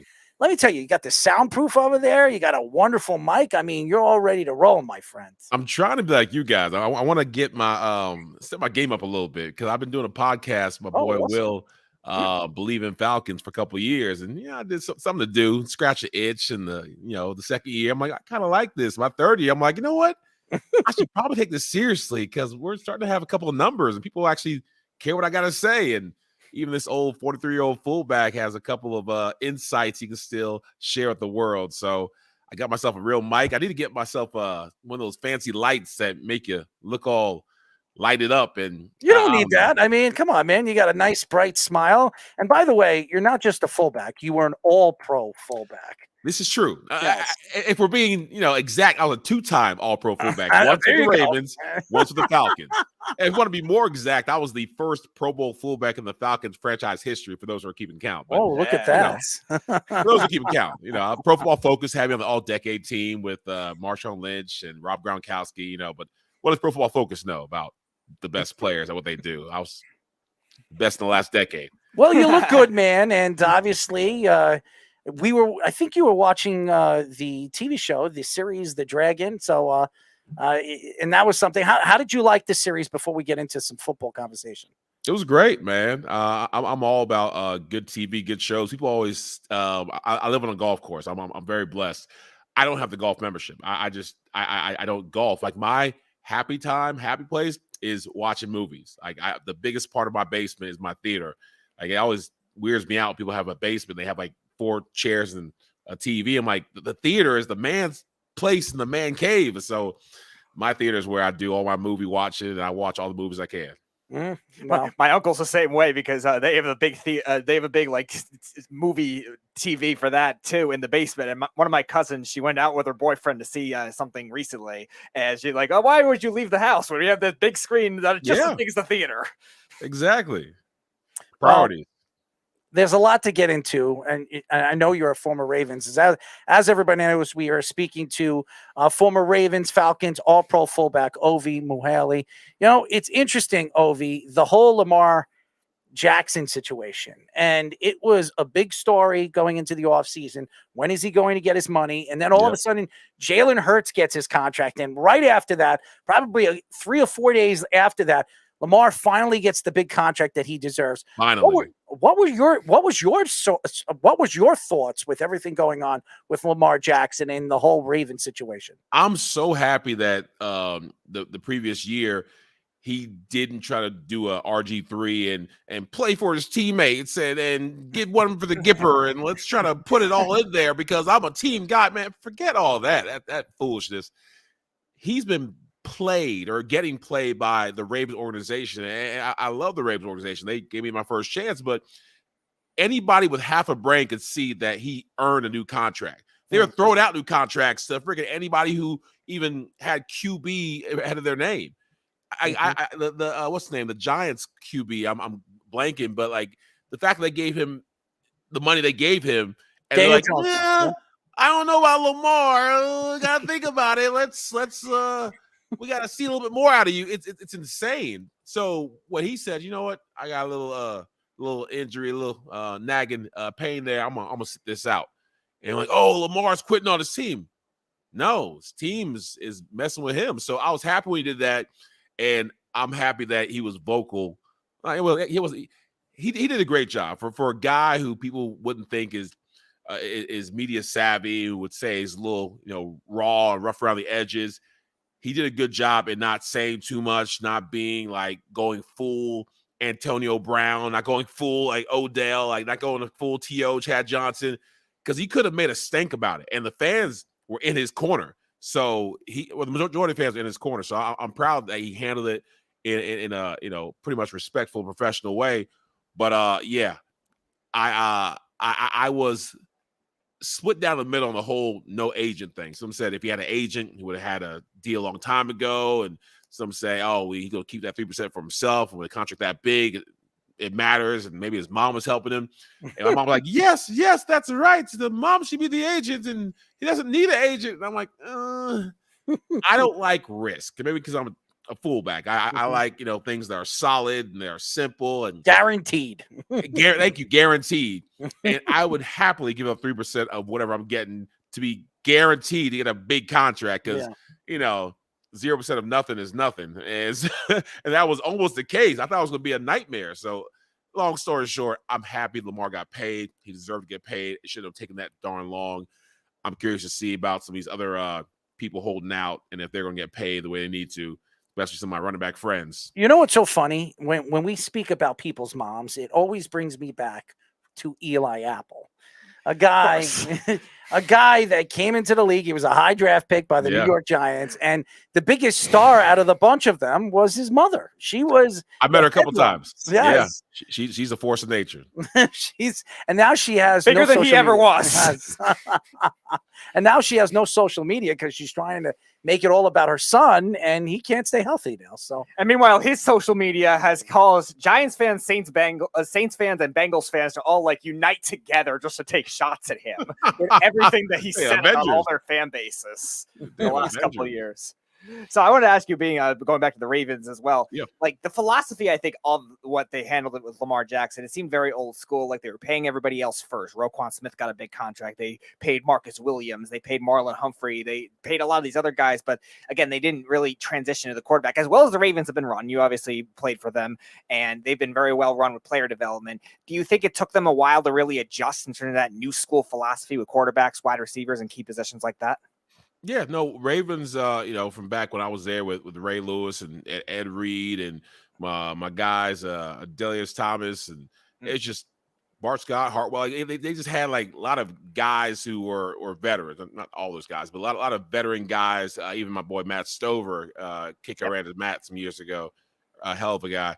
They don't do things just because everybody else is doing them. That's just the way Ozzie Newsome, ran the show. That was the kind of just the culture that the Ravens had. They weren't going to be swayed about what was happening over here, over there. They did things their way. And so they're having to realize that that's not going to fly, at least in the quarterback market, and not with this quarterback, because I just wonder. I would love to be able to, in a different multiverse, see what would have happened if they did not pay Lamar, and see if Lamar would have actually trotted out there again and with no contract, give his best. I wanted to see how ugly it would get, because I'm curious. I'm just curious. We're all curious. It never happened, and I'm happy it did, because it didn't need to happen. So no, the Ravens are old school, and they probably didn't want to do what they did, which was the right thing, because they probably feel like they're setting a precedent, unpleasant precedent, that they actually have to pay good quarterbacks or good players. Who knew? Why would you do that? I don't know. Insane. They're just the face of the organization, the franchise. Lamar Jackson's running for dear life every single week, and and I think he was absolutely right not playing in that playoff game, and that really gave the Baltimore Ravens the big F you. You know what? Something about. You don't want to pay me? I'm not playing in that game. And by the way, if Lamar Jackson plays in that game, they win that game. And who knows? Maybe they go to the AFC title game and they go to the Super Bowl. Who knows? Yep. Anything's possible with a great defense and a great running game. That's everything that the Ravens have. So, to me, I don't understand the Ravens. I didn't understand the whole Ravens thing. And their coach is on the hot seat this year. I do believe that. They added some big weapons in the offseason. Odell Beckham. He's not the same Odell Beckham, but I still think he's a great player. He's going to be explosive. Probably the most explosive player Lamar Jackson's ever played with here in the NFL. So what are your thoughts with that, obviously, with the addition of Odell Beckham? It was a joke, a running joke about how bad the Ravens wide receivers were and how they would not get him any help. And I just, again, don't understand why, with someone that talented, you wouldn't give him some of the pieces to allow him to really excel.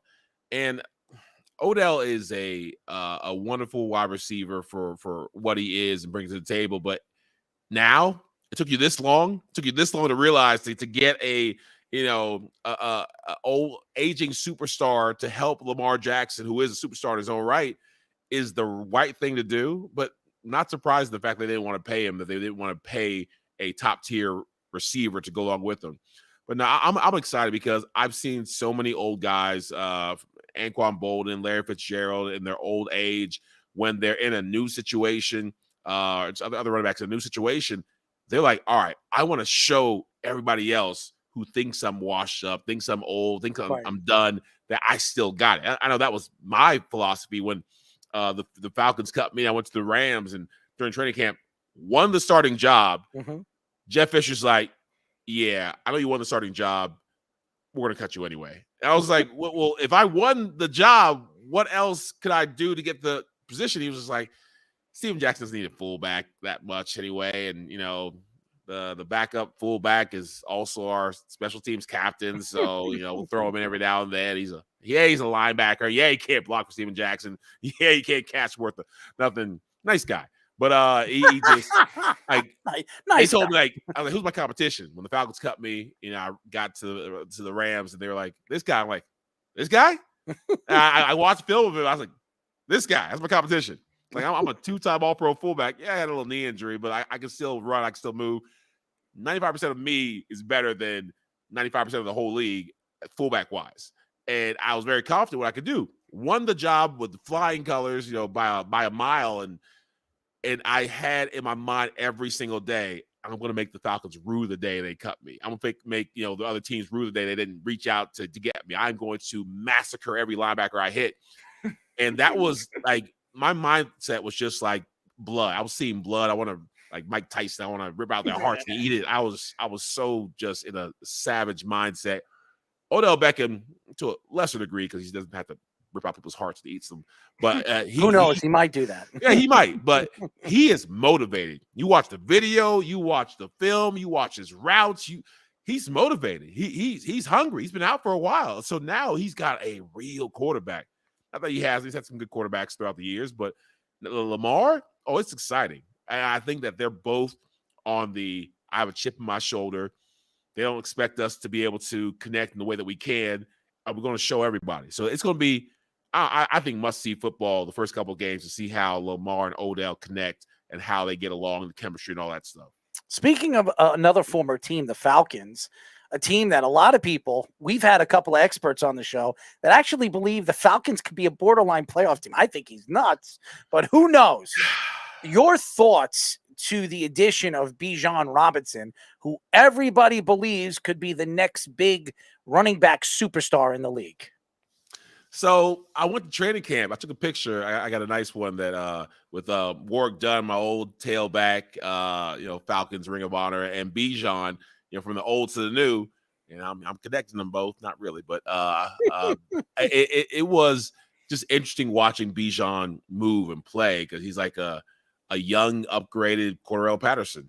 But we have Cordarrelle Patterson, and he's still feasible, and he can still play, and he can still make plays. And we have a 1,000-yard rusher. And when they picked Bijan, I was at the Falcons draft party with some older Falcons with Jesse Tuggle and with Ray Buchanan and Brian Finneran and such old guys. And we were just like, ain't that D tackle from Georgia still available? We don't want him? We don't want Jalen Carr? We sure? Okay, because I'm a running back. And I'm telling you what everyone's starting to realize. There's too many good running backs. We are a victim of our own success. I don't want to say this, don't repeat this, but you can find great running backs in the 3rd, 4th, and 5th round. Like you can find starting running backs that will get you 1,000 yards, aka Tyler Algiers, in not the 1st round. But we went there after we already have an embarrassment of riches. I won't say embarrassment of riches, but we already have more than serviceable guys in the RB field.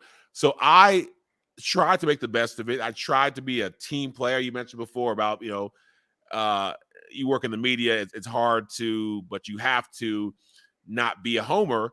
And the homer me says, everything the Falcons do is amazing. They're great. They're my team. They paid me. They give me tickets to games still. I shake hands and kiss babies, and it's a blessing. I see off the blank. I'm like, thank you for the $18 million contract in 2007. You're my guy. They're my people. But I don't know about the Bijan Robinson pick, about that being the best thing for the Falcons in the long run. Time will tell. All us, three of us hot take people like to throw darts and hit them with the zingers, but none of us know what the hell's going to happen or if it's a good pick until years pass by and we can see. Running backs, D tackles, a great D tackle, a Pro Bowl D tackle.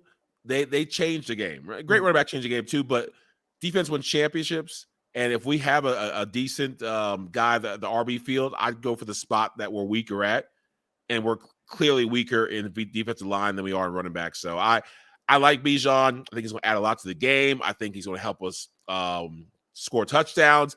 I just have not been convinced from the knowledge I have being in this sport and the work I've done on the media side that was the best pick for the Falcons, and that will help us get to the promised land that we want to get to, which is, of course, the Super Bowl. But I do think we're making the playoffs regardless. I do think that Desmond Ridder is trending up. I practiced twice, and I feel like he's someone that is going to surprise people. A little bit of Russell Wilson rookie year, didn't think much of him, but actually played well and took care of their ball and made a couple of plays that you're like, that was a good throw. He's going to be that guy. Not flashy, not loud, not, media's not going to be clamoring around him nationally, local, of course, but nationally, that can be, that's Ritter, but he's going to be quietly improving every game, keeping us in games. And even though he may not be the reason we win games, that's what we got Bijan for. That's what we got, Kyle Pitts for and Drake for. That's why we got an amazing running back squad that before Bijan was doing 1,000 yards, and a defense that has been amazingly upgraded. Round of applause for Terry Partnow and what he did for the Saints. Jesse Bates, my fellow Wake Forest Demon Deacon, who came to the Falcons from the Bengals, watching that guy move, watching him, kind of quarterback the defense, watching him get guys in the right place and then work together. It's just, I see more of that team mentality on the defense, not just the Dan Quinn brotherhood foolishness. Like, I see an actual family being formed on the defense to where they just play together. They play better together. And again, no pads on. I get it. But watching it from a former player's point of view, it looks sharper. It looks cleaner. It looks like they got a bone to pick with the rest of the league who thinks the Falcons defense can be run through, because that used to be our MO. Yeah, I wanted to ask about that because they were very active in free agency. Bates was the big signing, but also a lot of help on that defensive line with David Onyemata. And they really purged a lot of the previous regime's top defensive players. They traded Deion Jones. Devondre Campbell went to the Packers. A guy that was on our show, Foye Oluwakin, went to Jacksonville. Foye, got that money. Yeah, he did. African brother. The league in tackles the last 2 years. Jesus, I got to call Foye up, man. He's leading the team in tackles? He's led the league in tackles the last 2 years. The last 2 years. Yeah. Wait. Really? Yeah. I know he had a lot of tackles. I know the Falcons, the league. He's led the whole league in 2021. His last year with the Falcons, and then in last year with Jacksonville, he led the league, the entire league among total tackles. I gotta get Foye a call. I need to borrow some money. God, Lord. Hey, I got a cell phone too. I gotta give Foye a call. Yeah, call him right now. Hey man, let me borrow some money. He with the Titans, right? He went to Jacksonville. He went to Jacksonville. They went to Jacksonville. The comeback kids of Jacksonville. They came back in the playoff game against the Chargers. 27-0. One of their leaders, too. Yes. Defensively, he's been a very big part of the transition of that defense ever since Doug Peterson has gone there. So he's been fantastic. He really has been. I still got his cell phone. I haven't talked to Foye in a while. Well, now you can reach out to him. Yeah. Bring him on your podcast. There you go. I should. I'm terrible with names and people and following up. Like That's not He my actually- strong point. Errol struggles with certain pronunciations of names, but he actually nailed Foye, so we had him on the show. Yes. I'm Amazing very bad. player, but like they, you're right. They did get rid of a lot of the old regime people. I'm about to say the Mike Smith people, no, the Dan Quinn people. Mike Smith is way long Yeah, ago. and Dimitrov, that regime. Yeah. Oh gosh, but then they got rid of that because, man, a lot of mistakes were made, and a lot of guys just weren't given the value for their costs. And Terry Partnow, if he is nothing else, he is the man of finding value in players and making sure that we are able to get quality people in here. And not to say these guys weren't quality, but we have a different mindset coming into the Arthur Smith era, and I'm all for it. I'm here for it. So I'm excited to see what happens this season. I had to go to, I was going to go to the preseason game tomorrow, but my wife reminded me that our 12-year anniversary concert fun time was tomorrow. So she booked the SWV concert. I think Drew Hill and SWV, all the old school R&B cats are going to be performing. So Drew yeah, Hill is fantastic. I used to love Drew Hill, man. Oh gosh, those guys were getting it. Yeah, awesome, man. Awesome. They came maybe, on. Like, maybe you'll hear the thong song tomorrow. Oh man, 5 steps. That's right, man. As everybody knows, we are talking to former Ravens and Falcons All-Pro fullback Ovie Mughelli. Mughelli. I'm sorry. Yeah, Mughelli. When you look at the league as a whole, and this whole Aaron Rodgers thing has really changed the trend of the Jets in the AFC East and how big the AFC East is going to be this year with all the talent. You have the Patriots with Bill Belichick, you have the Buffalo Bills, and then obviously the Miami Dolphins with Tua. What are your thoughts to bringing in Aaron Rodgers and bringing in all the talent and the veteran players to this young team and now Hard Knocks? What have you seen with the New York Jets so far this year that really stands out the most? I watched the first episode of Hard Knocks, 2 days ago. Is the second episode out yet? It was yesterday. Yep. Perfect. I'm gonna go see that tonight after I finish this. Man, first And episode after you got text me- Foye. Oh, yeah, exactly. It got me hyped, dude. It got me freaking hyped watching the Hard Knocks this year and Aaron Rodgers. I don't know. It's just I've seen him off and on throughout my 10-year career, and bumped into him, talked to him a couple times. Always an amazing dude. A little bit out there, or not out there, just different when it comes to some of his personal thoughts on things non-football. And I agree with some, disagree with others, but hey, he's a human being, can do whatever the hell he wants. But watching Hard Knocks and just it always, every year, for any old football guy, gets your football juices flowing and gets you all lubricated and excited, and makes you realize that this is the thing that I had the blessing, I had the privilege of experiencing for year after year.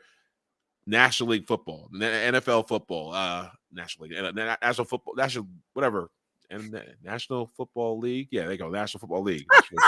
I'm old, man. I'm 43. Hey, listen, you're old. I'm 41. You're I'm like older than me. football old is like dog years. Every year ages me like 5.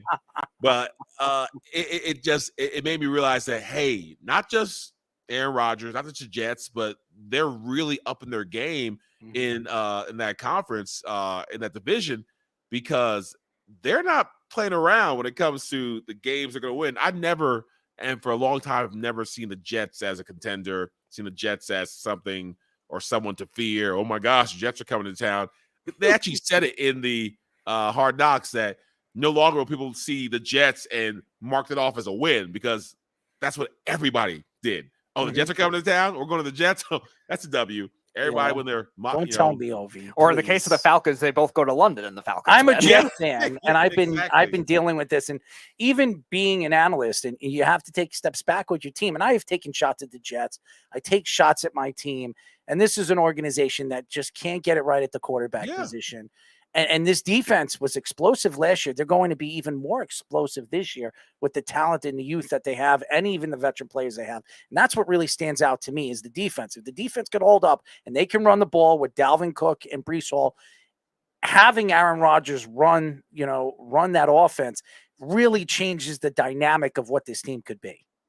It does. And again, watching the show, seeing how excited the defensive players were about having their efforts not be wasted. Because I've been through that situation when I was in Baltimore for us older people, 2003, 4, 5, and 6. And we had the illustrious Kyle Bowler manning the helm at quarterback, while we also had one of the top 3 defenses in the league with Ray Lewis and squad just sitting there like, what the hell's going on? Like we held Peyton Manning to all field goals and we lost the game because the offense couldn't score. And it was just like one of these things where watching Ray get his helmet and just slam it down and hit the locker. He's like, every effing time, come on, just score a dang touch. I just sat there and put my headphones on and was like, as a fullback, I can only do so much because after like the first quarter, we're either down so much they're throwing the ball or, I blocked my guy, but whatever. They know we're not passing the ball. So they have like 12 people in the box and it's just tough sledding for me and Jamal Lewis. So I can understand the Jets having great defenses or above average defenses, and the offense or the quarterback not doing their role being something that just drives them crazy. So the smiles you saw on Hard Knocks and just the upbeat nature of the defensive side of the ball, because they knew that if they did their job, they'd handle their stuff on the offensive side. And that's probably a great feeling for them to have. That year was actually, I don't know if you know this is a fun fact. The last time a 3 seed actually made to the Super Bowl, which is weird. We've seen 5, 6, and 4 seeds make it to the Super Bowl, but a 3 seed, that Colts team that beat you guys that year was the last one. And it's funny because you guys would have had home field advantage if you played the Patriots that year. Then there could have been the great Super Bowl matchup at quarterback of Kyle Bowler versus Rex Grossman. Jesus, that would have been interesting. What could have been? Like Kyle was so bad. The thing about it, like I guess maybe he just had to keep a strong face. He was so cocky about being so bad. Like you couldn't tell him shit. Like he just knew that Kyle Bowler was the savior for the Ravens. And I remember they kept on showing him throwing 50 yards like on like one knee or two knees. And we're like, that has nothing to do with football. It has nothing to do with what you're going to do here. And it was just, man, it was rough. It was rough. So I want to ask you, going back to you were saying about the running backs with Bijan, Atlanta drafting as early as he did. One of the big topics of the offseason has been the running back contracts as well. It was really started with, I think Austin Eckler was really the first one that broke out with it, but then got further down with Josh Jacobs and now Jonathan Taylor. And we're seeing it a lot with many different running backs across the league wanting to get paid. What are your thoughts on that whole situation with all those teams? No, my thoughts are the same. I thought it was cute that they had a little. They shouldn't have publicized that. We're all going to talk together and come to a resolution about the injustices happening to the running backs across the league. So everybody, get on the Zoom call at 6:30 so we can have a conversation about what's going on, because somebody's got to do something. Show me the money. I want the money. I saw that. I was just like, that's all right. That's something's better than nothing that you're doing, but it's even worse if something you're doing is not going to do anything or create anything. Like they came out of that resolution, and it was funny that they invited some of the running backs who already got paid. They're like, "Yeah, this is terrible. Yeah, we should probably do something." And yeah, man, not getting money is bad. And because some running backs got their money, some running backs didn't. It's not going to change. Unfortunately, it's going to get worse before it gets better. And the only way that it would mean something with them, all those guys meeting, if they said, you know what, we're on strike. All those running backs, we're not playing anymore till we get paid what we're worth, which none of them will do, because lifespan of a running back, very, very small. And there are several good scab running backs that would jump into that opportunity in a heartbeat. Several rookies that got the power and the strength and the shiftiness to be plugged into a lot of these offenses. So I do not see any light at the end of the tunnel for running backs when it comes to getting paid what they're worth and getting these contracts. And we can have as many meetings as we want to. And this is a really morbid, sad conclusion, but we're too good. And there's too many of us that are too good to where the ones who are the best unless you are actually, I can't even say unless you are the best of the best, because what's the name? The Raiders running back, he had Jacobs, led the damn league in yards, and they're like, nah, we don't know if we want to pay you either. I don't understand that, by the way. Nobody understands how the Raiders operate anyway. No, yeah. So I don't agree with it. I don't like it. I just don't see it changing, and it's because we should be proud of that because we're really good and we do a lot for offenses, and we are now not as one-sided. Like more of us come out the womb, out of college, where we can block and we can run and we can catch. There's a lot of us guys who can do that.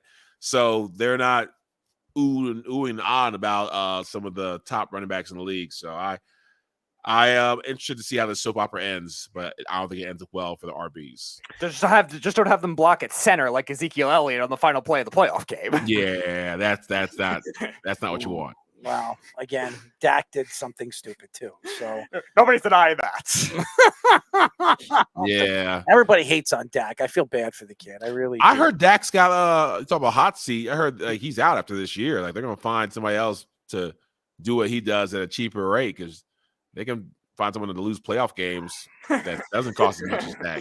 It's a shame. It's a shame because a lot of people are taking shots at the kid. And if he doesn't show up this year and he doesn't get this team even further in the playoffs, I would say NFC title game, he will be gone. And it's a shame. But as everybody knows, he's not bad. He's not bad. He's not a bad quarterback.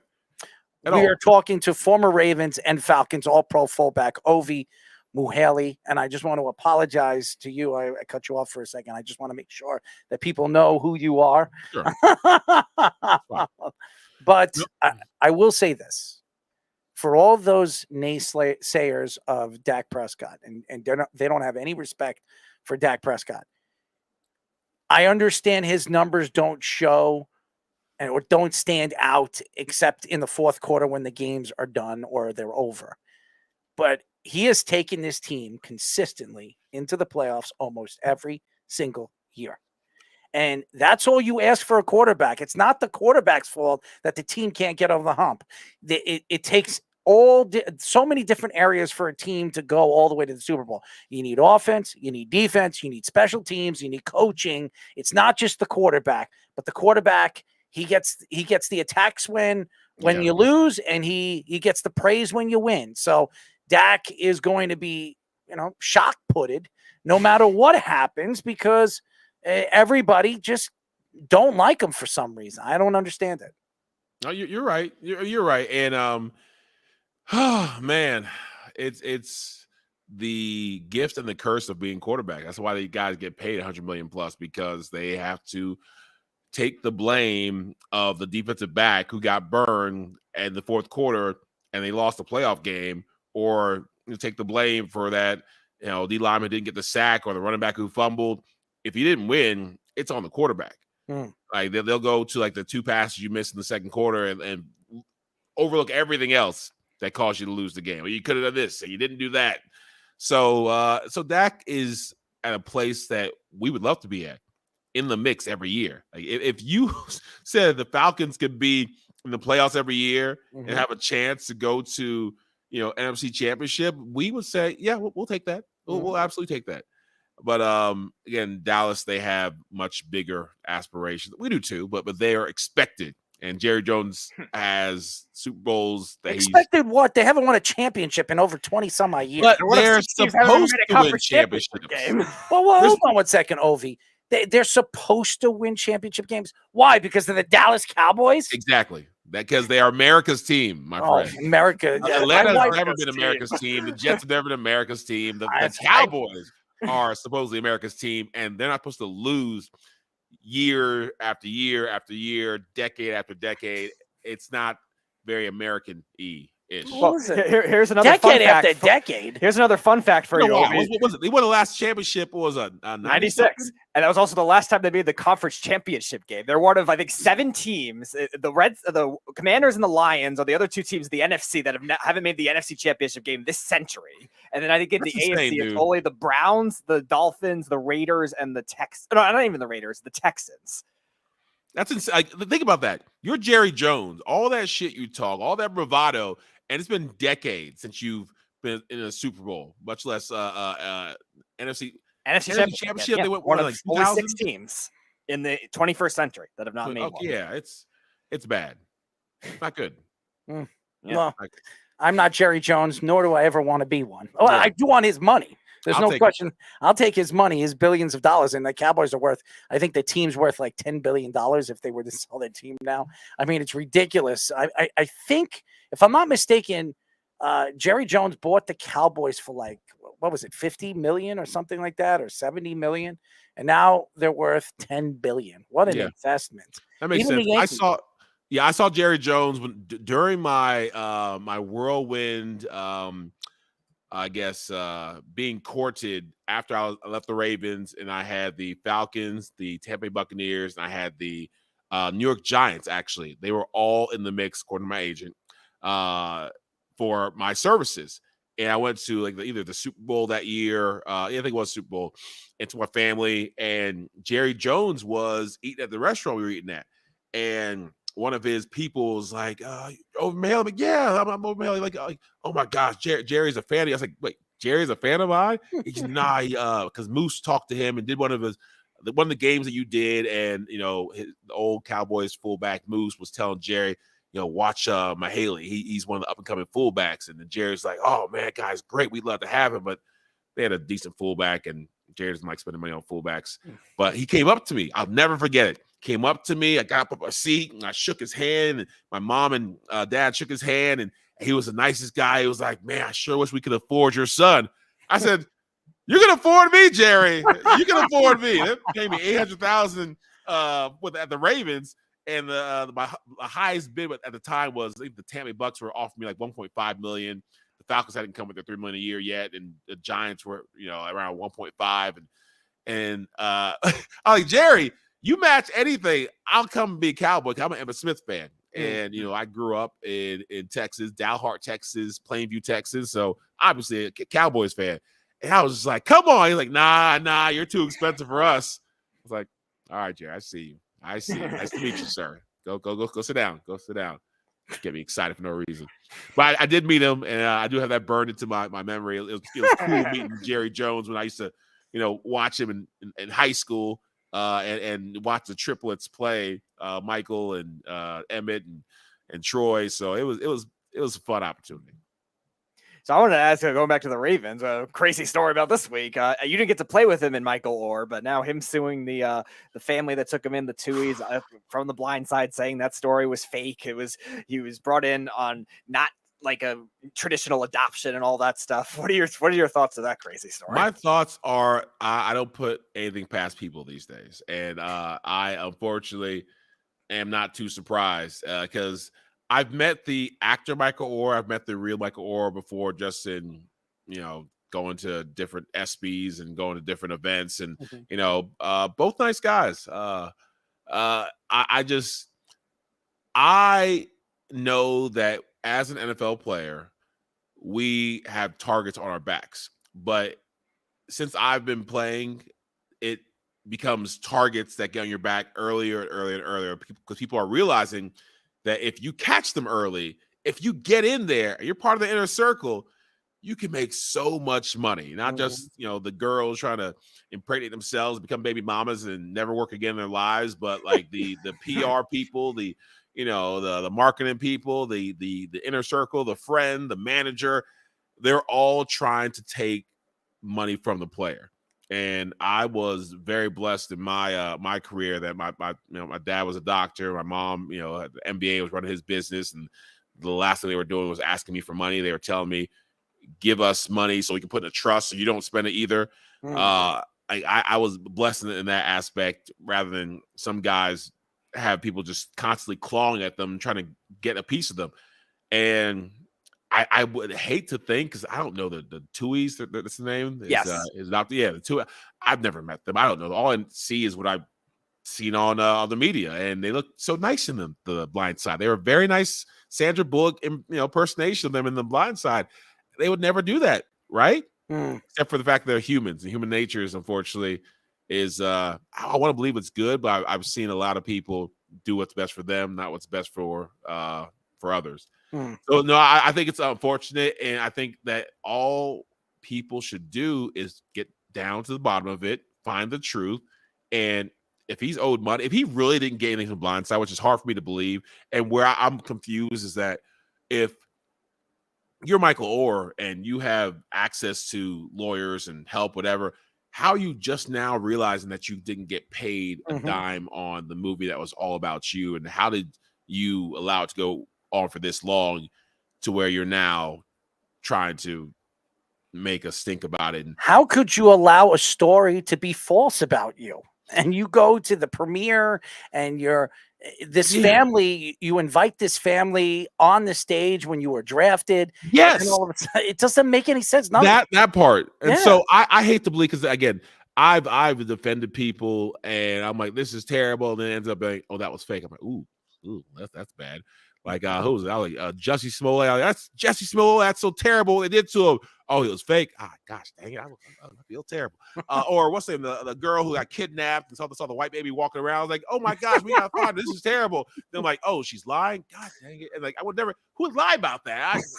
That just happened, actually. Yeah. And so like Michael Orr, I just, when things just don't feel right, not saying that he's lying. It's just, I don't understand an intelligent man who has people around him that I think are also intelligent. Someone would say, dude, why are you going to a premiere about your life that's wrong and you're not getting a dime off this? So when he's saying, I didn't make anything off the Blind Side, for me, I get red flags. Now, I want to believe him. I'm going to side with my NFL brothers first, second, third, and last, but my spidey senses are tingling, and unfortunately, people have scarred me by throwing all my, chips, pushing all my chips in to say, I'm with this guy. I believe him. I think he's right. I'm going to ignore all the things that just don't make sense to me because I want him to be right.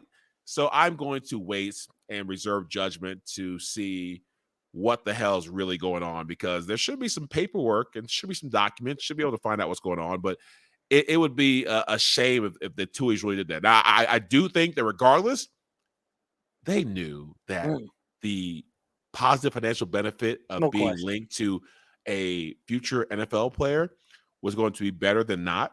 So them putting themselves in a position to sign the contracts and to be there to, get some of these deals negotiated, I think they absolutely did that. I think they absolutely took advantage of that. And I'm not saying that's right or wrong. I guess you'd rather have your family do it than some guy off the street do it, but because they knew him and whatever. But they absolutely do that, and it happens to every player. And now that the NIL is here, you don't wait until NFL to get money, and in college, people are starting to come around. You get paid millions in college, and so in high school, in middle school, there was a middle school kid who was amazing. I forget what his name was or he was like in Florida or Texas or somewhere. And this middle school kid was getting like agents and offers and, people trying to come around him and to parents and say, let me be his marketing guy. So it's getting out of hand, but I just hope Ovie, there's a quarterback that's 17 years old right now that just got a shoe deal. He just got a shoe deal. He's not even, I think I don't even know if he's declared to go to what college team, but he just got a shoe deal. And then how about Peyton Manning? Arch Manning, they're saying in his first year, he might not even be starting, and he's going to make. No, Quinn Ewers is still there. He'll start probably. They're saying that everybody's wondering why he went to Texas. I'll tell you why he went to Texas. Yeah. Because Texas paid him under the table. Oh, yeah. That's what they did. And he's a multi-millionaire already. He's going to be the number one pick because of who his uncles were and who his grandfather is. And he's going to be the next in the future quarterback that everybody's going to be looking and awing about because of who he is and what he's all about because of his family and his background. Oh yeah, no, the rich get richer. Y'all see that Johnny Manziel 30 for 30? I want to say something. Yeah. I feel so bad for Johnny Manziel. When you look at the mental issues this guy was dealing with, and there was a lot of mental issues, and his family didn't know anything about it. They let him run rampant with his friends and his craziness. But even when he went to the Browns and he was trying to figure things out, he just didn't want to be there. He obviously didn't want to play professional football. It was sad watching it. Like the dude was broken in the Browns. I've never seen anyone so unhappy to be at what most people look at as, a dream destination to get to the NFL. Everyone plays ball, or most people play ball to get to the highest level. That's the NFL. He got there. He was just like, meh. He just seemed 1,000% uninterested. I was just waiting for it to, shake off and okay, whatever. I'm a little bit down and depressed, but like maybe it's because of the Browns. Maybe it's just like Cleveland does that to you. If it was, maybe like somewhere else, like he went to the Patriots, even though that's a gloomy city too. But like maybe he went to a real team, it would have been better. But the Browns, like that's the worst place you can go if you're apathetic, you're dealing with some depression, if you're like not in the best mental space. The Cleveland Browns is not a top destination if you're already dealing with some stuff. And Saban came out many, many times and said that Johnny Manziel is the best quarterback he's ever played against. And that says a lot for who he is and what Alabama and who Alabama beat year in and year out. And he said Johnny Manziel is the greatest quarterback he's ever played against in college football. Could you imagine what Johnny Manziel would have been and could have been if he was just away? He had his mental issues figured out, and he was away from the drugs and away from the craziness on and off the field. I mean, the guy never even went to practices, and he was putting up numbers against Alabama. Forget practice. The whole thing where he was logging 0 hours for watching film and looking at his playbook. Like I was like, no, like people say, oh, I don't even watch much film. Like they watch a little bit of film, or I don't even look at my playbook. Like you do it a little bit. The fact that he, and it was corroborated, other people did not watch any film or did not go through his playbook or go his iPad. He logged 0 hours and still off his just natural athletic ability was out there bowling. It shows the what if factor is really high with him. What if he actually studied? What if he actually put the work in? It reminds me a little bit about Michael Vick. I've been able to see Mike a couple times last couple years, and just hearing him talk, like he tells people that one of the best things that ever happened to him was going to jail. And very spiritual brother, and talked about God had to sit him down for a little bit and had to kind of talk to him about where his life was going, because he was very Johnny Manziel-ish. People used to say Mike Vick didn't study a lot. He admitted, like, I didn't study as hard as I should have. I didn't watch film as much as I need to because I'm Michael freaking Vick. Like I didn't have to do much. And when he came out, I think he got another $100 million contract with the Eagles because he said, I actually started, he said, I was older, wasn't as fast, wasn't as quick, but I studied. I, engaged with my teammates. I became that leader.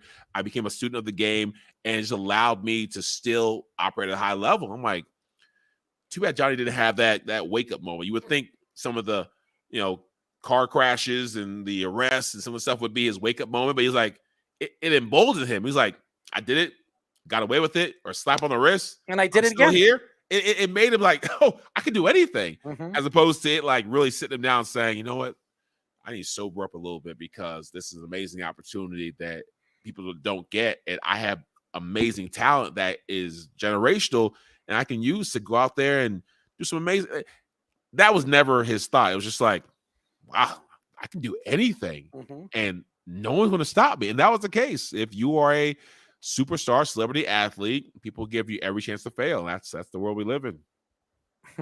Interesting.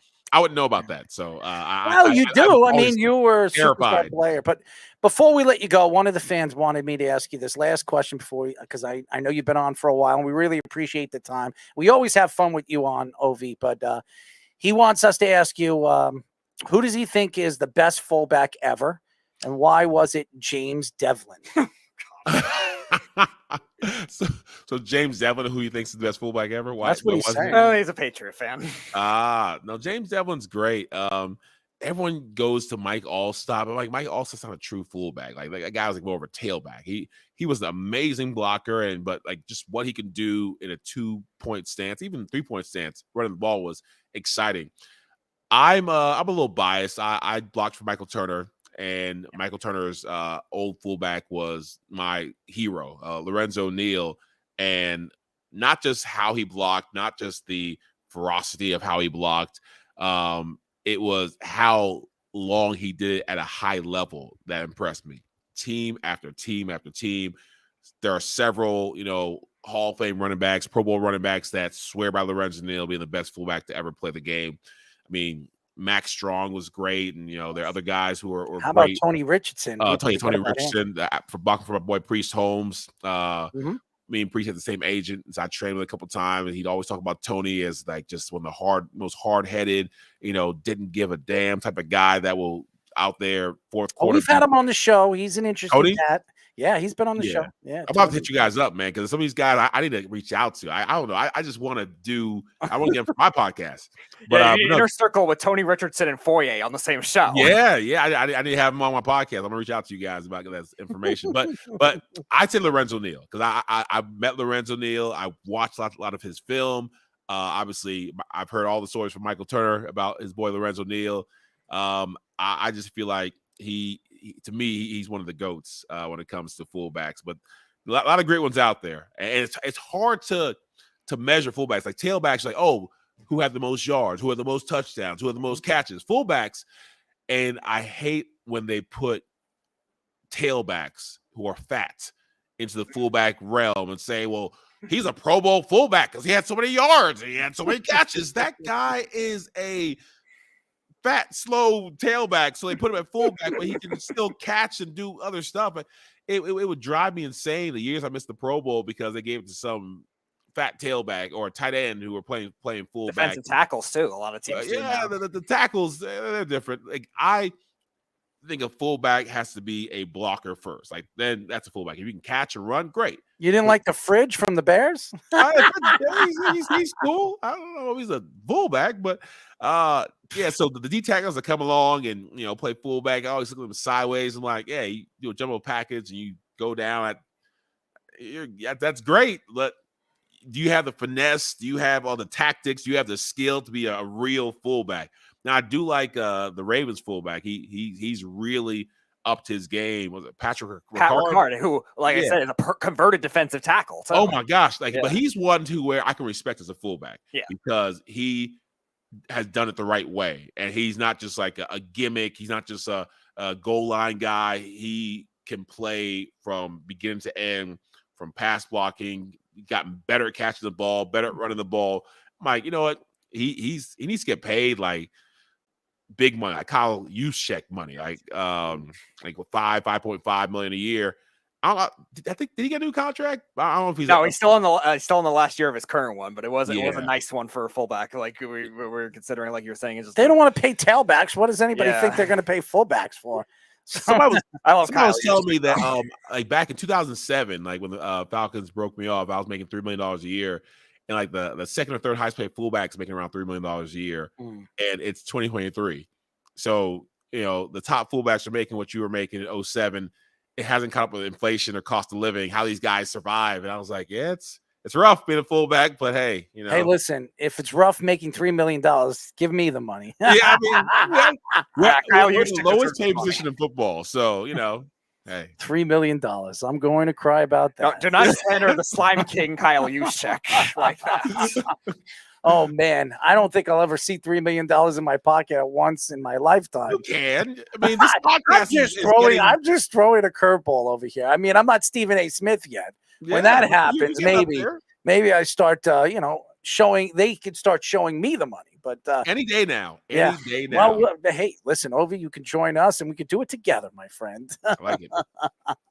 Ovie, we really appreciate you. To be on with us for an hour. I know you're a busy guy. I know you have a family, and it's fantastic. Tell the fans how they can find you on social media. How they can find your podcast. Yes, so our podcast is Believe in Falcons, BLEAV in Falcons. And my Twitter is at Ovie Mughelli 34, OVIEMUGHELLI 34.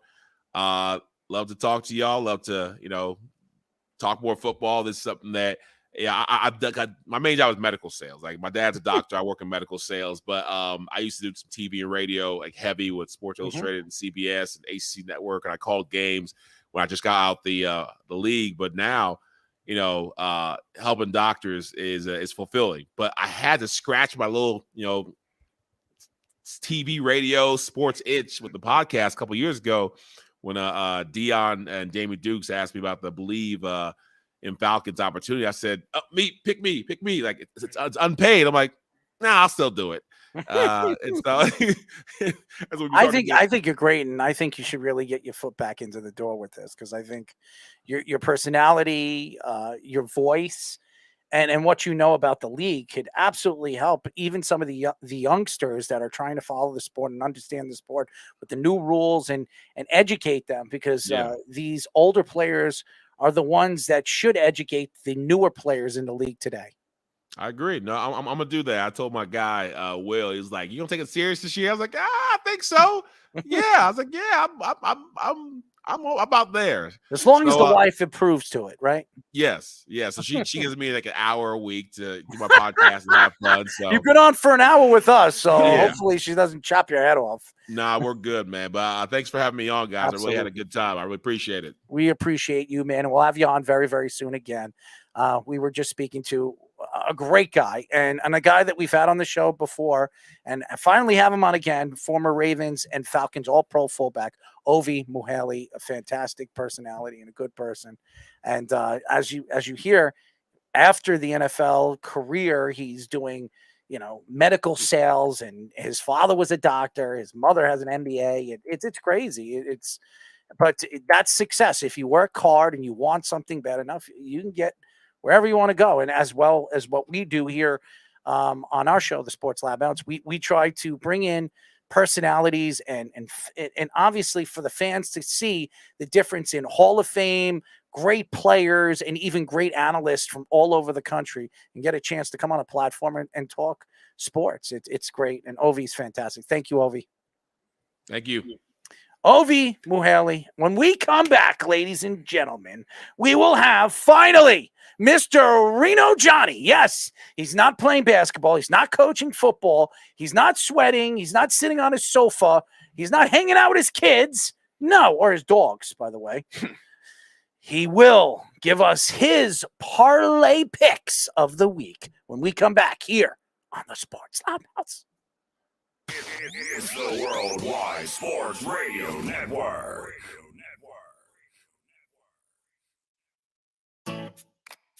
Hi, this is Terry Crews, actor, former football player, game show host, father of 5, and all-around big dude.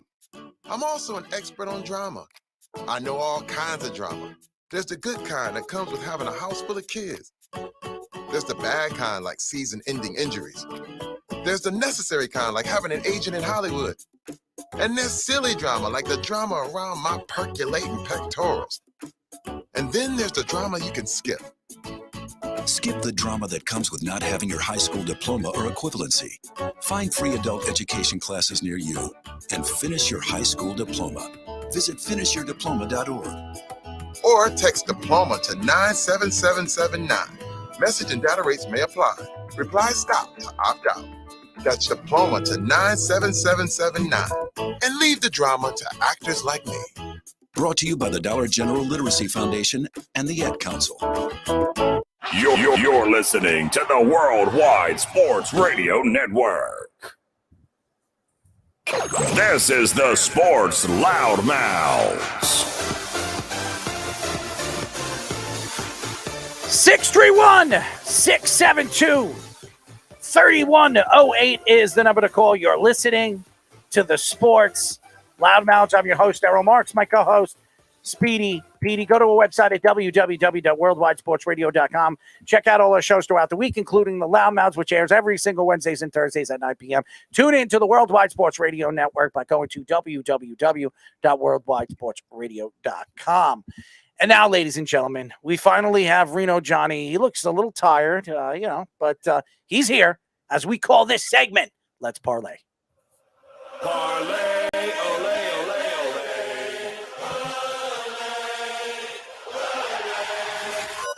It's time for Let's Parlay.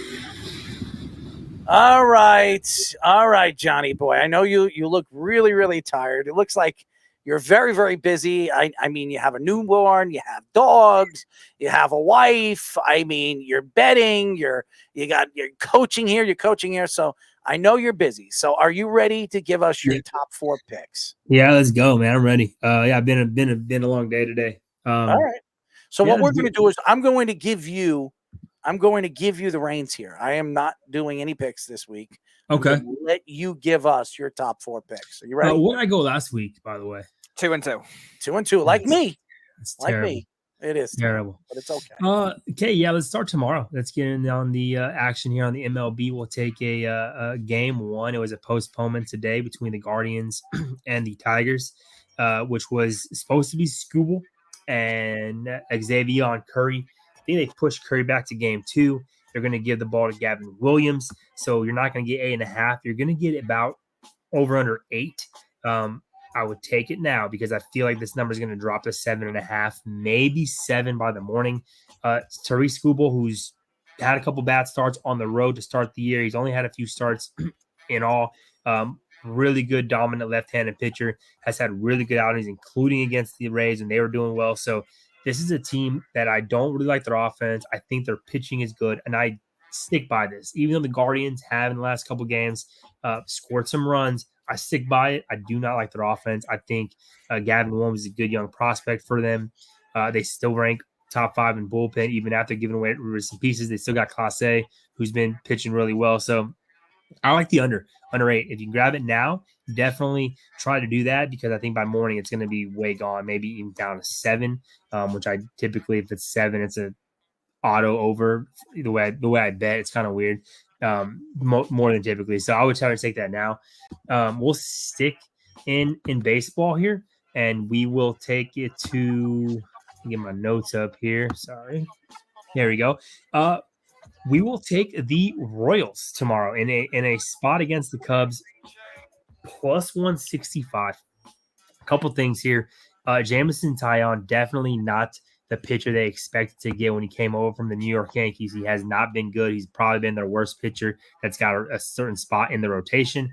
And the Royals have actually not played terrible. They just played a pretty good series against the Seattle Mariners, winning one of the games, and the other 2 were 1-point losses. So their offense is kind of starting to click a little bit more in certain spots. And it's Chicago right now. I'm looking at some wind. Could be swirling tomorrow. Maybe does some funny stuff with the baseballs up in the air. So give me the Royals. It's just a good price for me at plus 165. So I think I'm going to take that one as well. And then the other, I'm going to go one more baseball game for you tomorrow. And that's going to be the Philadelphia Phillies. It is Michael Lorenzen. I typically hate back-end pitchers off of perfect games. Not perfect, sorry. Misspoke there. No hitters. It's his, by the way, he went to a high school that's produced 4 MLB players. All 4 have thrown a no-hitter. Wow. It's kind of a crazy stat. Out of and somewhere in California, Cal Fullerton or something like that in California high school. Yeah. Kind of a crazy stat. But I hate really backing them out off of a no-hitter. This is a team where the Nationals have actually been playing really well. They've probably been and it's going to sound weird, they're probably one of the better surprise teams of this year. Their over-under was 57.5 games. We're at 55 with like 40 to go. So they're definitely way on par to track their over. They've done a lot better than a lot of people anticipated. They just had a pretty good win today, which we actually did back, made it myself plus 160 there versus the Red Sox. But now you're facing a Phillies team who's kind of in a weird position, much like last year, fighting for that for the playoff spot, where they kind of struggled last year until they got that wild card and made a run. Kind of in the same position here, and you got a pitcher that's basically, I thought was a bad move. It's turned into a really good move. I haven't really been high on Michael Lorenzen. I think that this kind of goes into his strength, their strengths a little bit. The Nationals can actually mash against lefties. Getting a righty, I think, is actually going to be a Philadelphia strength.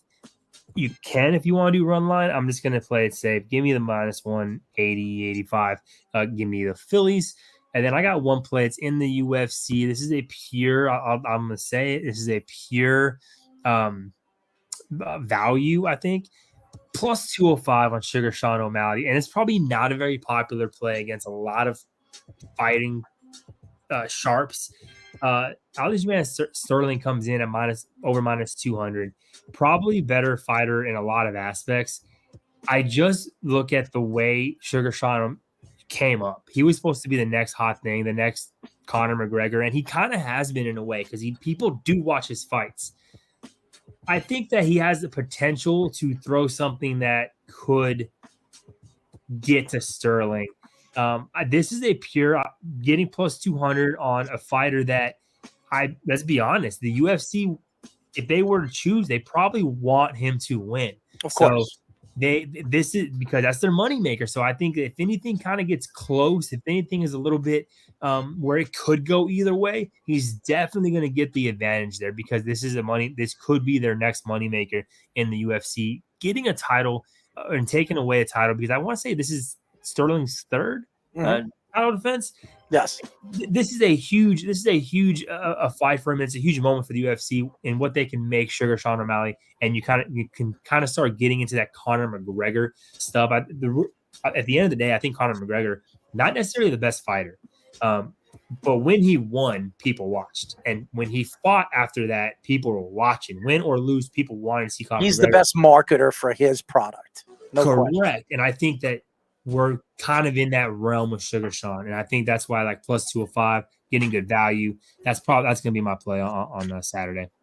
Well, I love Sterling. I grew up as a fighter with Sterling. I had an opportunity to train with him. He's a fantastic personality. He knows where he's from. He really supports what Long Island and New York is all about. But let's be honest, a lot of these fights he was very lucky in, and they were so close where he could have lost any one of the title fights that he had. So nevertheless, he's still the champion of the world, and now he's fighting Sean O'Malley, who is a fantastic talent, who makes a lot of excuses, especially the fight that he got knocked out in, where he just completely got outbeaten in a fight that he had no chance of winning, when everybody thought, who's this guy that's knocking you out, just completely got embarrassed. But since then, Sean, he's fought very well, and he's in position where he can win a title. So we'll see what happens on Saturday. But Johnny, thank you for attending with your hard week of just craziness at your house. I appreciate it, man. We'll talk next week, guys. Thank y'all. Absolutely. Reno, Johnny, fantastic. I wanted to give him the mic by himself. He deserves it. I know he's tired. Me and him going back and forth and me making picks this week, I'm going to kind of take a step back. I was 2-2 just like Reno Johnny last week. I'm trying to get to 500. I think I'm one win away from 500. But you're entering Derek territory. Yeah, I know. But when the football season starts, I'm dead on with my picks. So I'm very you were ahead of Derek last year with that. So if you want to gain ground on him, you could do it that way. I'm excited. I'm excited for that. But I'm excited for football to start too. Oh, I can't wait, man. I can't wait. It's 2 weeks away, man. 2 weeks away, 2.5 weeks away for the NFL season to start. And if you're an NFL fan, you should be excited. I think this is probably the most wide open season we have seen in a very long time. And everybody keeps talking about, well, there is still powerhouse teams. The only two powerhouse teams that I think, it's actually only one powerhouse team that really stands out to me this year, and that's the Philadelphia Eagles. I know everybody keeps saying the Jets, but the Jets have to prove themselves before that you can call them a powerhouse team. They have the talent. The Chiefs? I don't think the Chiefs are what they were last year. I don't think they're pretty much the same that they were last year. And that's why they lost their starting left tackle. They lost Clark. They lost a significant defensive players in their defense that played a big part in their defense in the playoffs in the second half of the season. And they're a young secondary. And by the way, who's their number one wide receiver? Yeah, but that kind of was the situation last year. Like I think there was a big question mark when Tyreek Hill left, and I think Patrick Mahomes answered a lot of that. You didn't really need it, and you have Kelsey. That's how you're number one receiver anyway.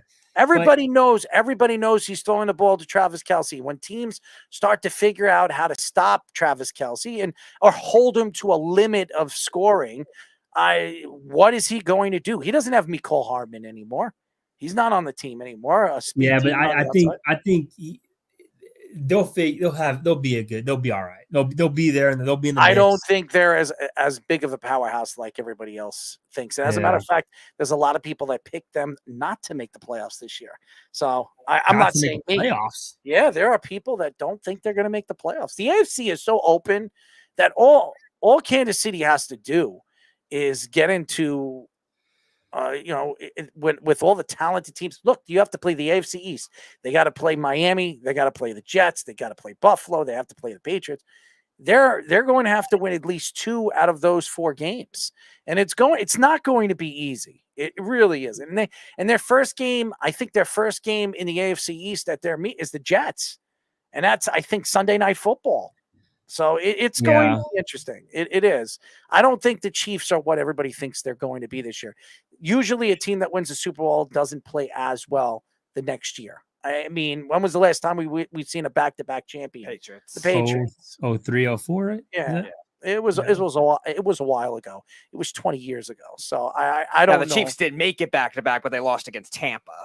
Yeah. Yeah, well, they didn't win back-to-back championships, and that's what I'm talking about. But anyways, John, we'll talk to you, man. We'll talk. Thank y'all. Reno Johnny.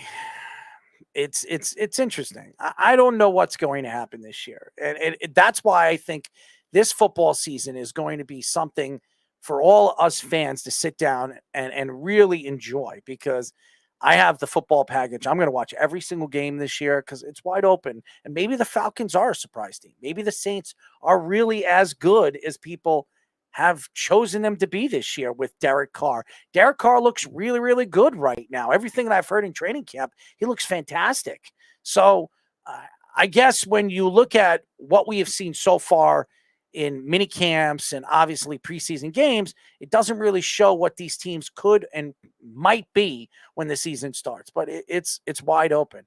Speaking of wide open, Robert Saleh had a very explicit rant on Hard Knocks taking shots at the Jets offensive line. Saleh called it an opportunity to change the stink.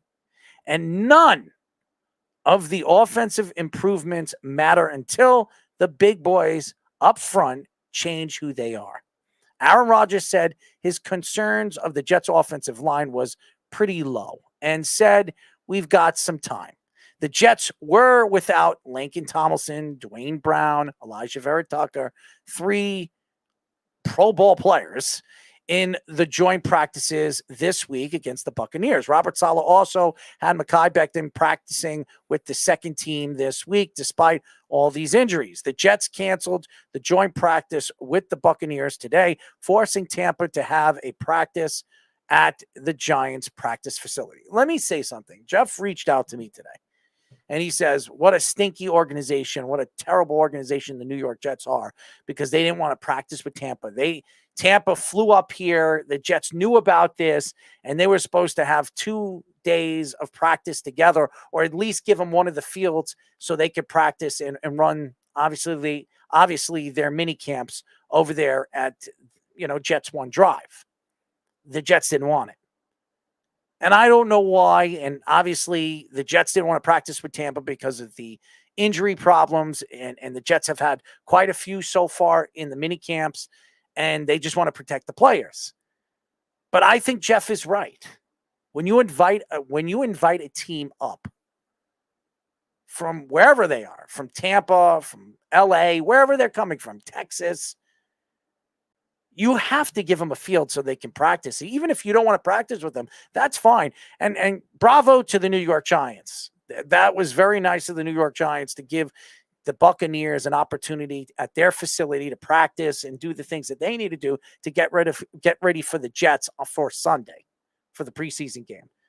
But to me, I understand a lot on why Robert Saleh decided to do that. He's protecting his players. He's protecting his team. And right now, you should not question Robert Saleh. I love his enthusiasm. I love his rants. I've never seen a coach call out not just one player, a whole line on Hard Knocks. Has anybody seen a coach call out any of their players, any of their linemen during a Hard Knocks? And the answer is no. I've never seen that. And that shows a different personality. That shows a different leadership that the New York Jets have not had. Now, Rex Ryan was a players coach, and Robert Saleh, I've heard, is a very big players coach. But Robert Saleh has a lot to prove this year.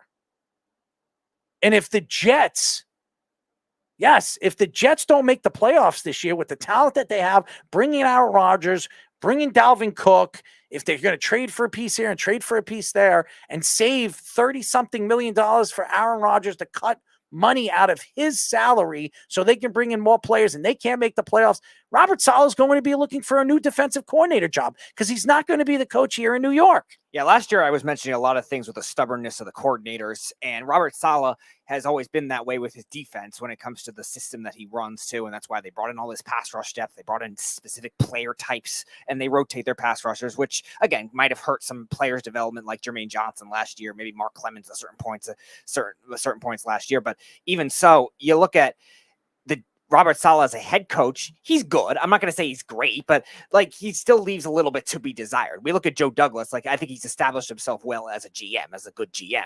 It's kind of the reverse of the Giants. Brian Daboll earned his mark as a coach last year, but Joe Shane this offseason did some good things, but leaves a lot to be desired. Same kind of thing with Robert Saleh too. And sometimes this overpassion, these statements that he's made last year, which he's taking receipts, and then he was saying all the things at the beginning of the offseason. Now this one, he's got a lot to prove for sure. Oh, and I think it was wrong for what he did with Tampa. But I understand the organization. I understand the team as a whole. And I don't know if Woody Johnson, and I told this to Jeff, maybe Woody Johnson paid obviously Tampa for their hotel situation, the reservations and everything because of this situation and because of the reason that the Jets did not want them to practice on the facility while they were practicing.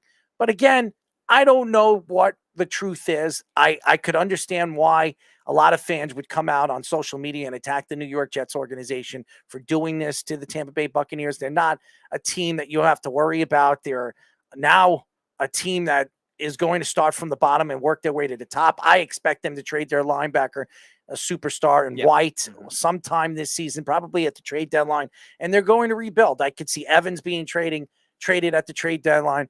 They don't even know who their starting quarterback's going to be. Is it Kyle Trask or is it going to be Baker Mayfield or John Wolford? John Wolford, yes, or whoever it is. This is and they're obviously coached by a guy that we know him.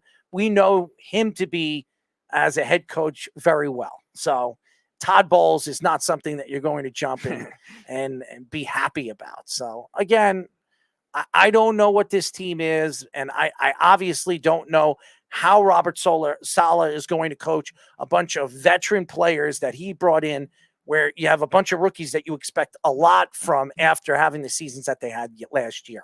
Joe Mixon was found not guilty of aggravated menacing charges related to road rage incident that occurred the day before the Bengals versus the Bills playoff game. A woman accused Mixon of pulling a gun on her and saying he would shoot her in the face, but there wasn't enough evidence to prove him guilty for menacing charges. Mixon's defense lawyer argued that the woman whose name was not disclosed in the court was enraged and was not under belief that Mixon would cause serious harm, which is in the basis of aggravated menacing under Ohio law. Mixon is also facing civil lawsuit from the family of his neighbors after Mixon's gun was used in shooting of one of the kids in that family. Mixon's sister's boyfriend was given a felony assault charge after shooting the kid in the foot with Mixon's M92 gun, which is a sporting rifle. Mixon recently took a $3 million pay cut last year of his contract with the Bengals. Mixon will enter free agency at the age of 27 years old after this season. Honestly, we have seen this by not just football players. We all know about the John Moran thing. This has been going on in professional sports. Sean Taylor was murdered. Yeah. Okay. This is a problem. Roger Goodell, owners in the NFL need to figure out on how to control their players.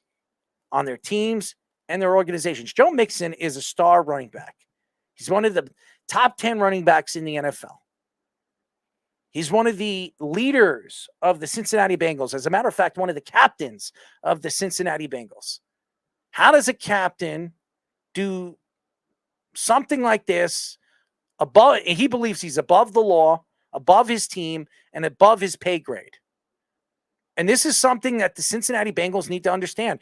How could you bring this guy back after this situation? Now, I understand it's not guilty for aggravated menacing charges. But here's the thing. This whole gun charge thing, why is he carrying around a gun? Why is he bringing guns to parties? Why is he doing this? Is he afraid of his life that much because he's an NFL football player and that's why he's carrying around a gun, because he's trying to protect himself? Or he's afraid that somebody's going to pull a gun out and kill him at a family party? It doesn't make any sense. It's dangerous. And honestly, the NFL needs to look into these stories and make it serious. When you look at a guy like Mixon, if you suspend Joe Mixon 6 games or even 5 games, Alvin Kamara did what he did. He only got suspended for 3 games, no pay. Something with a gun, and I the same thing with John Moran. He got, I think it was 25 games? That's not enough. That was 3 times being caught with a gun in over, 3-4 years. This is Mixon's 2nd time in 2 years. And he's been caught with a gun.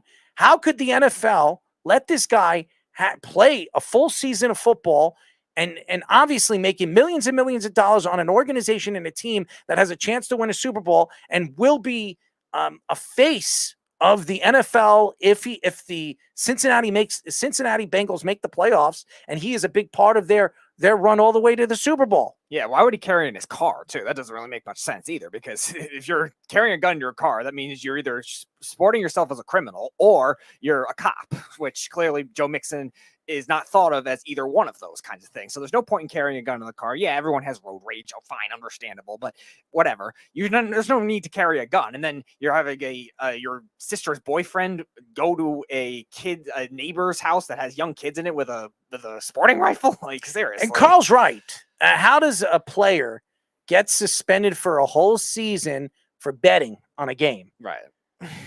And Joe Mixon gets nothing from the NFL. Mm-hmm. For pulling out a gun.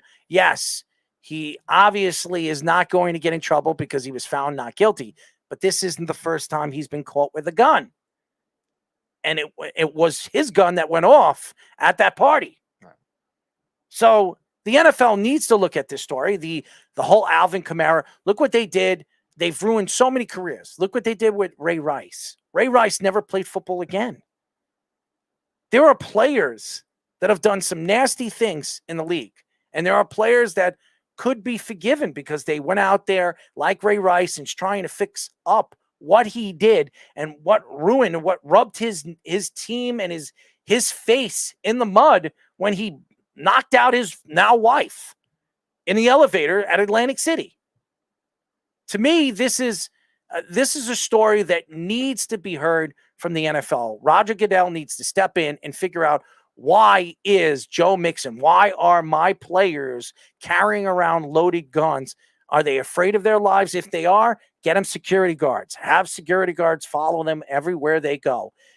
They're making millions and millions of dollars, or have them pay for security guards that are gun carriers and that could protect them from somebody that could shoot them down, or kill them. Right. To me, it's absolutely ridiculous. And that just shows power. These players want to have power, and that is a big problem.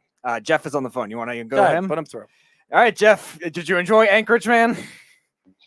Anchorage Man is the best. He is an absolute beacon of light, of common sense in the darkness that is ignorance sometimes. The man is just a genius. He's a terrific human being. Glad you enjoyed it, Jeff. He's amazing. The best guest all the time, But I did want to talk about the New York Jets there and their scumbag move, being typical New Yorkers, inviting the Tampa Bay Buccaneers. Oh, come to practice. We're all friendly. And then they cancel and leave them out in the dark. And Speedy, good on you for being a fan of a team with an owner with morals who said, you know what? That's wrong of those dirt bags. Come use our practice fields. Doesn't that feel good, Speedy, that you have an owner that has morals? Yeah, well, yes, I don't know why a practice field will be a big deal, but Jeff, yeah. why is it that every single time you call the show, you want to attack teams in New York? You don't want to attack anything else. You want to attack New York teams. No, but you know what's going to be funny when the Jets shove the football up your Patriots' ass. That's what's going to be funny when they sweep the Patriots this year and shut your mouth up. So we don't have to hear you bitch. And then if the Patriots beat the Jets at least once, we won't hear you shut up because you got a big friggin' mouth. The Jets are due to win. They've lost 14 straight against the Patriots, so they're due to Good. win. And now you're going to see now you're going to see the Jets just completely cream the Patriots for the next couple of years because the Patriots don't have anywhere close to the talent the Jets have. So good luck on the next couple of years. You'd be wrong about that because their defense is just as good as the Jets. Even though you won't give it any credit. No, I didn't say I won't give them credit, but they're not as good as the Jets. And that's not saying anything because I'm a Jet fan. They're not. Their defense is not as good as the New York Jets. Not with what they have right now. Hey, look, they were very close. The Jets were ahead last year in defensive numbers in total, but the Patriots were. I think the Jets were 6th and the Patriots were 8th or something. Or the Jets were 5th. The Jets were 5th and the Patriots were like 8th. Yeah, right. That sounds right. Right. So they weren't far behind. Right. And the Patriots added on defense. I didn't see the Jets add on defense. Yeah, they did. Jeffries, Woods. Yes, they did. Amos. Yes, they did. Nobody's. We got they're Christian nobodies. Gonzalez, Okay. We got Christian Gonzalez, who was widely considered the steal of the draft, not just because I'm a Patriots fan. Everybody unanimously said it. Speedy, would you agree with that? Yeah, a lot of people did, yeah. Right? They also got Keon White, who was a projected first round pick, who everyone said was the steal of the second round. Speedy, would you agree with that? I liked him a lot, too. I'm surprised he fell that far. Right. So the Patriots added a lot on defense. We'll see if they can be as good as last year. Who knows? They're playing some very good teams. The Jets are now. The Jets added Will McDonald, who, if you want to bring up draft picks, Will McDonald, who I believe could be the steal of the draft this year after what we have seen so far, not only in mini camp but in preseason. The steal of the draft. Everybody else said it was everybody said he was a second-round draft pick, and he was the 15th pick in the first round, and he could turn out to be the best defensive player in this draft. So they reached, and the Jets fan calls it the steal of the draft because you're a Jets fan. Hey, how about you calling a Patriot the steal of the draft? No. Everybody unanimously said that, and I even asked Speedy, and he said, "Yup, that's true." Didn't you, Speedy? Yeah, we were all shocked Gonzalez was falling. Even the 2 draft guys we had on the show were saying, like, what were like the Raiders and these other teams doing in the middle of the first round? Right. Yeah, that's what happened. But Jets fans, of course, do that. They did that with Mekhi Becton. They also, Jets fans, it's typical of Jets fans because they also said, you know what? What is it with you? Why do you keep picking up Jets fans? We're not talking about Jets. Why don't you have something that has some interesting to have a conversation with? Why are you talking the Jets? If it's not the Jets, could have a very good defense. Yeah, if it's not the Jets, it's the Yankees, it's the Cowboys. Do you have anything else to talk about besides the teams that you absolutely hate? Do you have anything? Wow, you are upset tonight. Yes, I am. You know what? It has nothing to do with sensitivity. Snowflake. You're the snowflake, man. You're the snowflake. I'm the snowflake? Yeah, That's you're hilarious. the snowflake. Oh, really? It's hilarious? I don't know. I don't know how hilarious it is. Sit there and delete comments the whole night from. I didn't delete anything. I didn't delete anything. Watching you do it. Do you forget there's a camera on you? We can see you lean over and grab the mouse. Really? We can see you do it. Really? I'm leaning over and using the mouse. I don't know what you're talking about. We can see you do it the whole night. It's Jeff, hilarious. I am not. Snowflake girl. Listen, Jeff, if you have nothing good to say, please. All right? Marks. Yeah, I'm going to give you an Adolf foot in your ass. You need to get a life and grow some balls, okay? Talking about the Patriots and how their defense can compete, and you didn't like it because the Patriots got much better on defense. Okay. We don't know if the Jets did, right? So we'll end up. What makes you think that the Patriots got better? Why? Because they got Gonzalez? He could be a bust. He could be an absolute bust. What are you going to say? Oh, White? Actually, the Patriots, if it was on the offensive side of the ball, I would agree with you. They take major L's on the offensive side of the ball. But I believe in Belichick on the defensive side of the ball because he's drafted gems all through every round in the past couple of drafts. Jack Jones, Marcus Jones, Kyle Duggar, Josh Uche. He drafts gems on defense. Yeah, because it's the Patriots and it's your team. That's not because yes, it's the Patriots, it is. because Yes, they're it good is. players. Speedy, Yes. is Kyle Duggar a good player? Yeah, Duggar was actually one. I was surprised they drafted that early that year. I remember Is Josh that. Uche, is Josh Uche a good player? Yeah, from your favorite school of Michigan. Is Jack Jones a good player? Yeah, he was another one I was surprised at last year too. Arizona State. Yeah. And again, who was ranked 8th in the NFL at defense? The Patriots. And who was ranked 5th? And the Jets were 5th. And the Jets got better. The Jets got better, but you don't want to give the Jets any credit because you're a Jets hater. You're a New York Jets hater. And then you're going to sit here and talk about your Patriots. Oh my God, look what we added. Look what we added. I can't wait. I can't wait when the Jets at the end of the season has a better ranked defense than your Patriots. I'm going to shove it up your ass. I will shove it up your ass. And the Jets are going to have a better record than the Patriots because the Patriots stink. Yeah. The Patriots stink, and we're going to watch our Patriots go down. Shut him. Knock him out. I don't want to hear him tonight. Knock him out. I don't want to hear it. I don't. Knock him out. Knock him out. Goodbye. When I tell you to knock him out, knock him out. I don't want to hear this idiot. He's a moron. Everything that comes out of his fat friggin' mouth. He thinks he knows everything. He thinks he has an absolute right to speak. You know what? If you're going to call the show and attack the Cowboys, the Jets, the Yankees, don't call the show, man. You got nothing good to say. You don't add any quality to the show. All you add is stupidity. That's what you are. You're dope. You talk about all the players that your team added. You're a retard. How's that?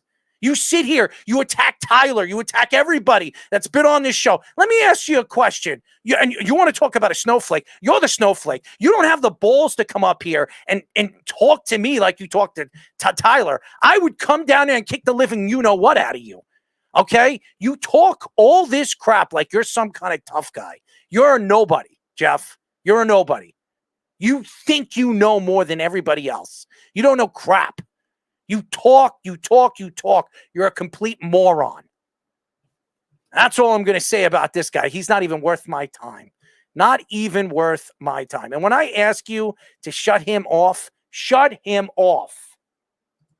MLB insider Hector Gomez reports that insiders have told him that he believes it is an unlikely Franco plays in the MLB ever again. Gomez also added that the MLB will use his case to set precedent on these types of cases regarding inappropriate relationships. We saw MLB suspended Trevor Bauer indefinitely in relations of domestic violence charges, but did not do so with the White Sox pitcher Mike Clevinger, who got to pitch this season. The Dominican Republic Attorney General believes more charges could come with relationships with another young kid and not the one shown on social media. That's the 14-year-old. They're saying that he also had a relationship with a 17-year-old. I'm going to say this. These accusations obviously are true accusations. I don't know how the MLB is going to deal with this, but how about the law and how the Dominican Republic, they have laws with underage kids, and now the United States. He lives in the United States. He has a relationship with somebody in the Dominican Republic. I don't know how this is going to work.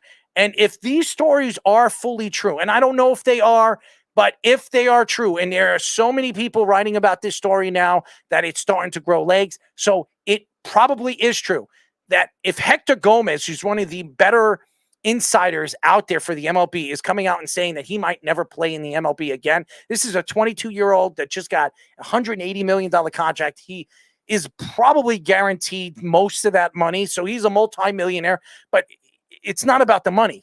He's one of the best young players in baseball, probably the second or third best player, talented young player in all of the American League.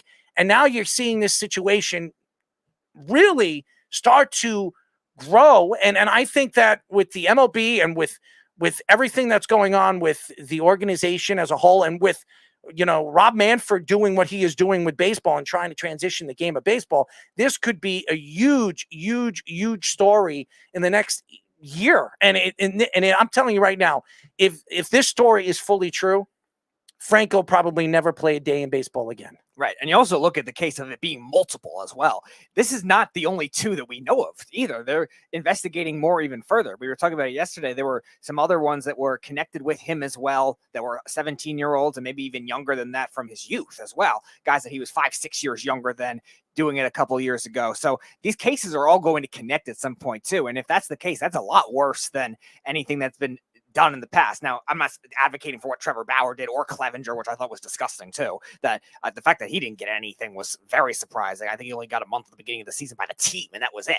But even so, like, that's even worse when kids are a lot more vulnerable as well. And Wander Franco, for a guy that's 22 years old, like you can get anything you want with all that money and like being one of the best young players in the league. Like, why are you doing it numerous amounts of times too? And the fact that it happened this quickly, like Hector Gomez was saying, for Dominican Republic police force that doesn't have as much funding like the U.S. does and stuff like that, that just spells really bad things for Wander Franco. I definitely do not think he's going to be playing by any means. Carl says teams may end up staying away regardless. They did that same thing with Addison Russell, and Addison Russell was a very similar case too, because he was a younger player. I don't think he was as young as Franco was, but when he had the domestic violence thing, when he was with the Cubs, he got shipped off very quickly, I think at 25 or 26 years old too.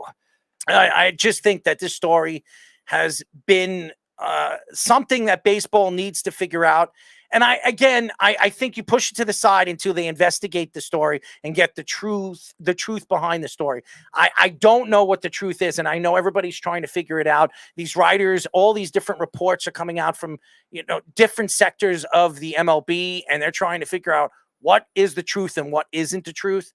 But again, I don't know where the MLB is going to go with this. I don't know where Rob Manfred is going to go with this, but there's going to be a lot of questions that are going to have to be answered by the Tampa Bay Rays, because they should know their players. They should know where their players are at all times and what they're doing behind closed doors at all times. So again, I'm not saying that the Rays should be, fined or anything like that. This is not the Rays' fault. No. But they should be in control of their players, and they're not. So that's a huge problem moving forward, especially with a story like this one. So the Yankees' latest situation. On the Foul Territory podcast on Wednesday, former Yankees prospect Ben Ruta took shots at the Yankees for their over-reliance with analytics. Ruta also added that Brian Cashman pushed this philosophy more starting in 2018, and he noticed a difference from when he was drafted in 2016. He also added there's no baseball being taught there anymore, and all the coaches that were brought in where were all these analytics and these guys, including Dylan Lawson, there's been a transition of the league. There's just been so many things happening with the MLB and with all these analytics and these transitions with the war and everything like that. They're trying to figure out ways to make the game more interesting and more fun to follow with fantasy sports and everything that's going on. Aaron Boone also said on Talking to Yanks podcast that he does not believe Aaron Judge will need offseason surgery on his toe. Judge missed 42 games after hurting his toe and only just returned on July 28th. Judge has played an even split of 7 games, each in right field and designated hitter since his return from injury. The Yankees are under 500 in August for the first time since 1995. The Yankees right now are not a good baseball team. And I don't think Jeff needs to come out and tell me as a Yankee fan that they're not a good ball team, a baseball team. What I do know right now is Aaron Judge isn't 100% healthy. This team is too old. They have a bunch of players. Anthony Rizzo is old. They need to figure out what they're going to do with him in the offseason. DJ LeMahieu looks old. They're going to have to figure out what they're going to do with him in the offseason. Gleyber Torres, who's going to be going into his final arbitration year, they need to do what they need to do with him. Maybe trade him and get as much back, maybe prospects back for the future, because you have Pereza, you have Volpe. You can, really figure out what your infield is going to be in the future and start moving towards that way. I just, the whole Garrett Cole thing, it would be fantastic if Garrett Cole in the offseason next year decides to opt out of his contract. That helps the Yankees out, because the Yankees would have to pay him till the age of 38, 39. he's not going to be the same pitcher after 35. So he's a power pitcher that really beats you with his fast stuff, his power pitches. So he's not going to be that same pitcher at the age of 39. So if you're a Yankee fan, you would hope that Garrett Cole opts out of his contract. That's what you would hope.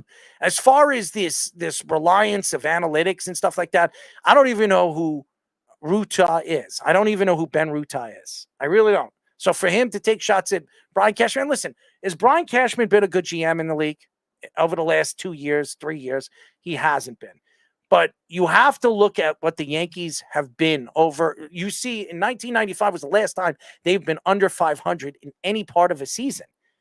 That's how long?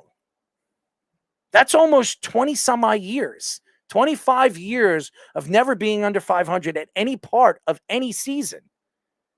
I mean, that's remarkable. And that has a lot to do with Brian Cashman. For anybody to take shots at him, but maybe being that the Yankees gave him a 3-year extension, maybe you give him another year. If this team can't get back over the hump, they can't get to the World Series next year, then you decide to part ways with Brian Cashman. You let him go, and you find a younger guy that can take over when it comes to the analytics and everything that you're looking for when it comes to a GM, a president, or whatever you're looking for moving forward with Hal Steinbrenner and this regime.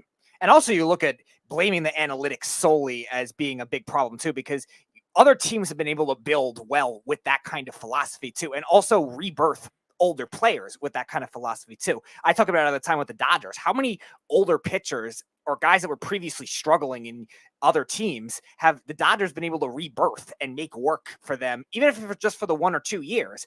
That's analytics. Houston does the same thing. They're an analytics factory. They've been one of the, I know the cheating scandal, fine, but they've been one of the best run teams in the last 7 years because of that. And same kind of thing with the Rays and the Braves, all these other teams you think of now that are just well-oiled machines. That's not the analytics fault that the Yankees have not been able to develop players the same way. I think the biggest thing that's hurt the Yankees prospects the last couple of years has just been injury management too. Look, guys like Clint Frazier and Florial and all these guys that were considered top prospects. Devi Garcia, we were talking about last week as well, as somebody that got hampered with injuries. And you're dealing with a case now of the Yankees have now had that happen to their veteran players too, like Aaron Judge, like Giancarlo Stanton, and that's hurt them. I don't think it's really the analytics fault. I don't think it's necessarily Brian Cashman's thought on the data. I think it's more of his player types that he's brought in. He's just hasn't been able to bring in the same types of players to well-round these guys. Analytics can be used to help smaller players, guys with different body types to be like more contact hitters, turn into power guys too. And especially in Yankee Stadium, that should be the case. It's going to be very interesting moving forward in the offseason on what the Yankees are going to do, what Brian Cashman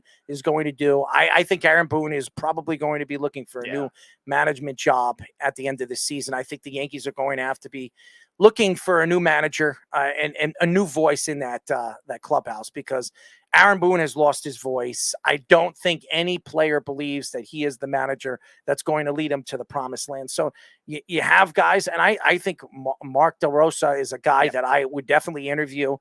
He coached the United States team. I think he could be a very good manager for the New York Yankees. I think that the Yankees interviewed him a couple of years ago. I think they should interview him again. I think he deserves a management opportunity. Also, another guy that I would look at is David Cohn. He's a very bright guy. He's worked for the New York Yankees organization. He's a great pitching mind, and he wants to manage too. And he did interview for the job before Aaron Boone did. So those are two players that really stand out to me. Carlos Beltran is another guy that the Mets obviously parted ways with him because of the whole situation and cheating scandal with Houston. I would love to see Carlos Beltran interview for the job. And maybe, he was working with the Yankees right now. I would love to see Carlos Beltran maybe be interviewing and get the job for the New York Yankees. So those are three guys that really stand out to me. I think Beltran, Cone, and then Mark DeRosa. Those are three guys that I would love managing the New York Yankees moving forward if they if they can get one of those, I'd be a very happy camper. Yeah, and DeRosa is the one you've said for years too, because they have a lot of good player connections too, and that's somebody that you would hope that can manage the injuries well too. Because Aaron Boone, a lot of Yankees fans have criticized him for the way he's managed the pitchers in terms of overworking them. A lot of the relief pitchers that did not last as long as they should have. We look at Chapman and Britton and all those guys too, and you wonder if somebody that isn't Aaron Boone could help that kind of thing, especially with somebody like Aaron Judge, who's now Aaron Boone is saying, oh, doesn't need offseason surgery. Well, maybe you're going to if you're going to have him for 8 more years too, and he's had to DH a lot of the time too since he's come back. 7 games of that, 7 games in right field, and we were seeing him play a lot of center field last year. We're not going to be seeing that much anymore either, so they need somebody that could definitely make that work. Carl says bring in Don Mattingly. Donnie Baseball is my favorite player. Don Mattingly has not been a good manager in this league. He hasn't been. Joe Torre gave him the Dodgers a very good roster. He could never get over the hump. Mm-hmm. Then he takes over Miami with Derek Jeter. Well, before Derek Jeter, he was in Miami trying to rebuild this Miami baseball team, and he could never get over the hump with this Marlins team. And then Derek Jeter came in, and then he decided to part ways with the Marlins, and now he's working as a bench coach. I don't even know where he is right now. I don't want the Yankees to interview Don Mattingly because I don't think Don Mattingly is going to get this team to the promised land. They need to bring in a fresh guy that has never really managed in the major leagues before. I think that's the way I think the Yankees should go. Same thing with Aaron Boone, but I think Mark DeRosa has been around baseball for a long time. He's managed Team USA. I think he's a great fit for the Yankees. I think he was a good player. He wasn't a great player, but he was a good player in the major leagues, and a lot of players respect him. And then obviously Carlos Beltran, who's a great player. He's a borderline Hall of Famer. He lost his opportunity with the Mets, and that had a lot to do with his stupidity on the field. But I don't think he should have lost the job completely. I think the Mets should have given him a chance and the opportunity. The guy's a great baseball mind. I think Beltran would be very, very good for the youngsters with the Yankees. I really do. And he works for the Yankees. I could see a Hal Steinbrenner interviewing him. I could see it. So, right. And he has the analytic philosophy, cheating or not with the Astros, that the Yankees need, if this analytics story that we were talking about before is really that bad, and maybe they're getting emphasizing the wrong things, that's somebody that you would want for a managerial job like that too. Even if he doesn't have all the power, like Mike Pinto was talking about last week, it's still good for that kind of progression too. All right, Speedy, let's do it. All right, so bracket wars. We got some double-digit seeds. Number 13 seed DeBrickashaw Ferguson versus the number 12 seed Carmelo Anthony, and then the other matchup, number 7 seed Roger Clemens and the number 2 seed Mark Messier. Here we go. It's time for bracket. It's time for bracket wars. All right, let's do the double digits first. Number 13 seed DeBrickashaw Ferguson against number 12 Carmelo Anthony. Ferguson played 16 games in every season in a 10-year career with 2006 to 2015. Ferguson was a 3-time Pro Bowler from 2009 to 2011. 2 of the years the Jets made the AFC Championship game. Ferguson, in 5 of his 10 NFL seasons, had less than 5 total penalties all season. Ferguson has played 100% of the Jets snaps counts since the NFL started tracking snap counts in 2012. Ferguson has 160 consecutive games played, 7th most in NFL history among offensive linemen. I've said this again. I think DeBrickashaw Ferguson is one of the best offensive linemen the Jets have ever had, and we've seen quite a few good offensive linemen come from the Jets organization. Mangold and DeBrickashaw Ferguson should be heading to Canton. I think 2 very important pieces to the Jets' success with the Rex Ryan era. And you look at the modern era, too. There's not a lot of defensive or offensive linemen that play a lot for this consecutive amount of times. I think the only one that was ahead of DeBrickashaw Ferguson was Joe Thomas, the amount of consecutive games that he played. I think because he played 2 more seasons, but he retired early too. You're seeing a lot of these guys do that because of the wear and tear on their body. And Ferguson, one of the best pass blockers of his generation for sure, on a Jets team that kind of recycled offensive talent forever too. Carmelo Anthony, in 20 NBA seasons, Melo averaged 22.5 points per game, 6.2 rebounds per game, and 2.7 assists per game. In 7 seasons with the Knicks, Melo averaged 24.7 points per game, 7 rebounds per game, and 3.2 assists per game. Melo is a 10-time All-Star, 6-time first-team All-NBA player, won a scoring title, and was an NBA 75th anniversary all-time team, all NBA team. Melo is 19th in most shots made in the NBA history, 11th in points in NBA history.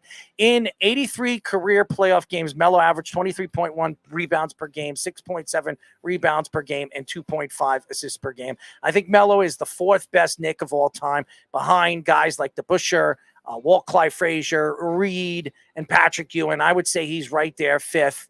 All-time fourth. You can argue in certain spots that he could be the fourth greatest player to ever play for the New York Knicks. Yeah, and you look at a guy that was so well-rounded throughout his career. I know people were knocking his defense, and a lot of Knicks fans were knocking his quote-unquote selfishness, but that doesn't mean he didn't have the ability to do either one of those things either. He was a very good passer in terms of the types of passes he made, even if he didn't have the analytic numbers with the types of passes and the statistics overall, especially later in his career, but still one of the greatest players in NBA history for sure. All right, who do you got? I'm going to go to Brickashaw Ferguson because I think the durability for that kind of thing is hard to do for an offensive lineman. I'm going with Carmelo Anthony. I think Carmelo Anthony was a better player at the time that he was dominant. All right. So I'm let the fans right. vote and argue that one.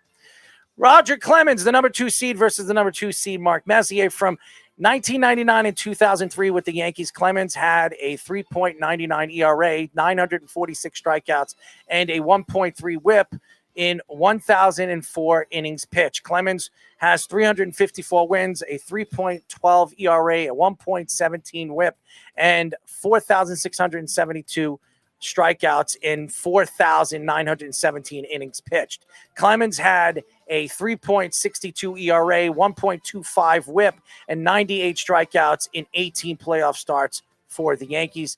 Clemens has a 3.75 ERA, a 1.22 whip, and 173 strikeouts in 34 career playoff starts with the Red Sox, Astros, and Yankees. Clemens was an 11-time All-Star, 7-time Cy Young Award winner, won an ERA title 7 times, won a pitching triple crown twice, and won an MVP in 1986 with the Red Sox. I think the greatest right-hander, or the top 3 right-hander to ever play the game.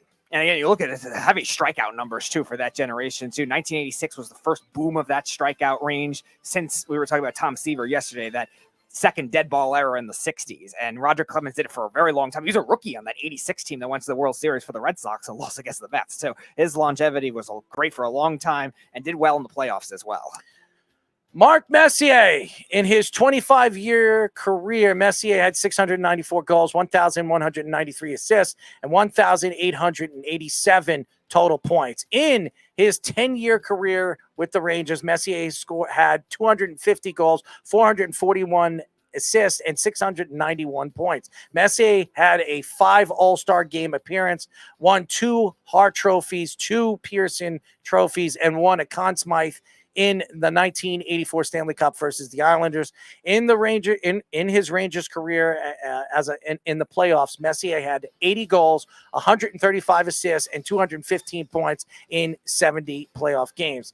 In his playoff career, Messier had 109 goals, 186 assists, and 295 points in 236 games played.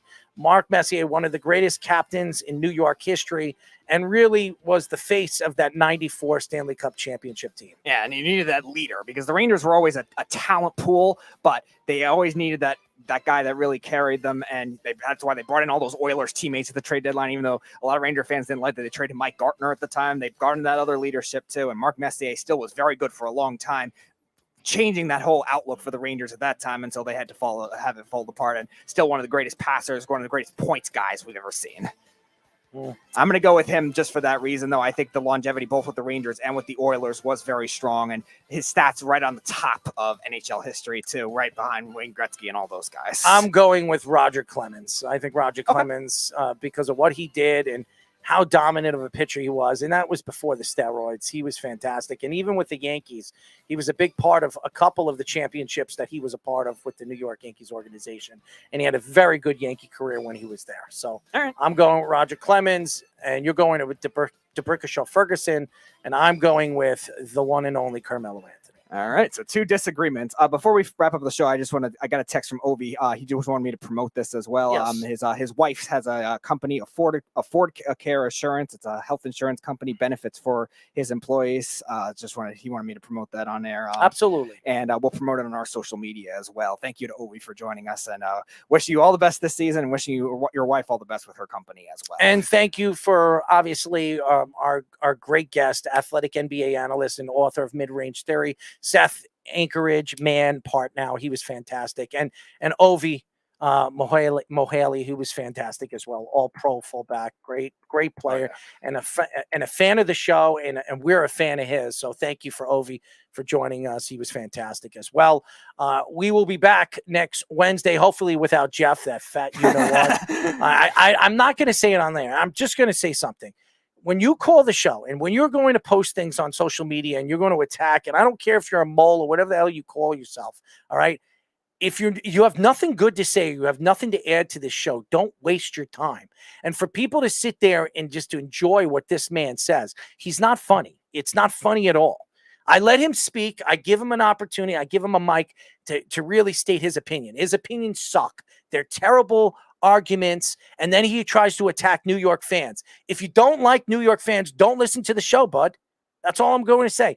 Don't listen to the show. I don't need you listen to the show and embarrassing the New York fans that are tuning in and listening to this. They don't want to hear your crap. You're an idiot. Anyways, listen to the Weekend Crunch. It will be aired this week at 7 p.m. on 103.9 FM. If you don't live here, go to iHeartRadio. You can tune in at 7 p.m. Tune in radio. There's so many ways to tune in. We will be back on Wednesday at 9 p.m. as well. Anybody lined up yet? Not yet. Okay, so thank you to all the fans. Thank you again to Ovie. Thank you to Seth Partnow for joining us, the Anchorage Man. You were fantastic as well. We'll be back next week. Good night, everybody. It's the Worldwide Sports Radio Network.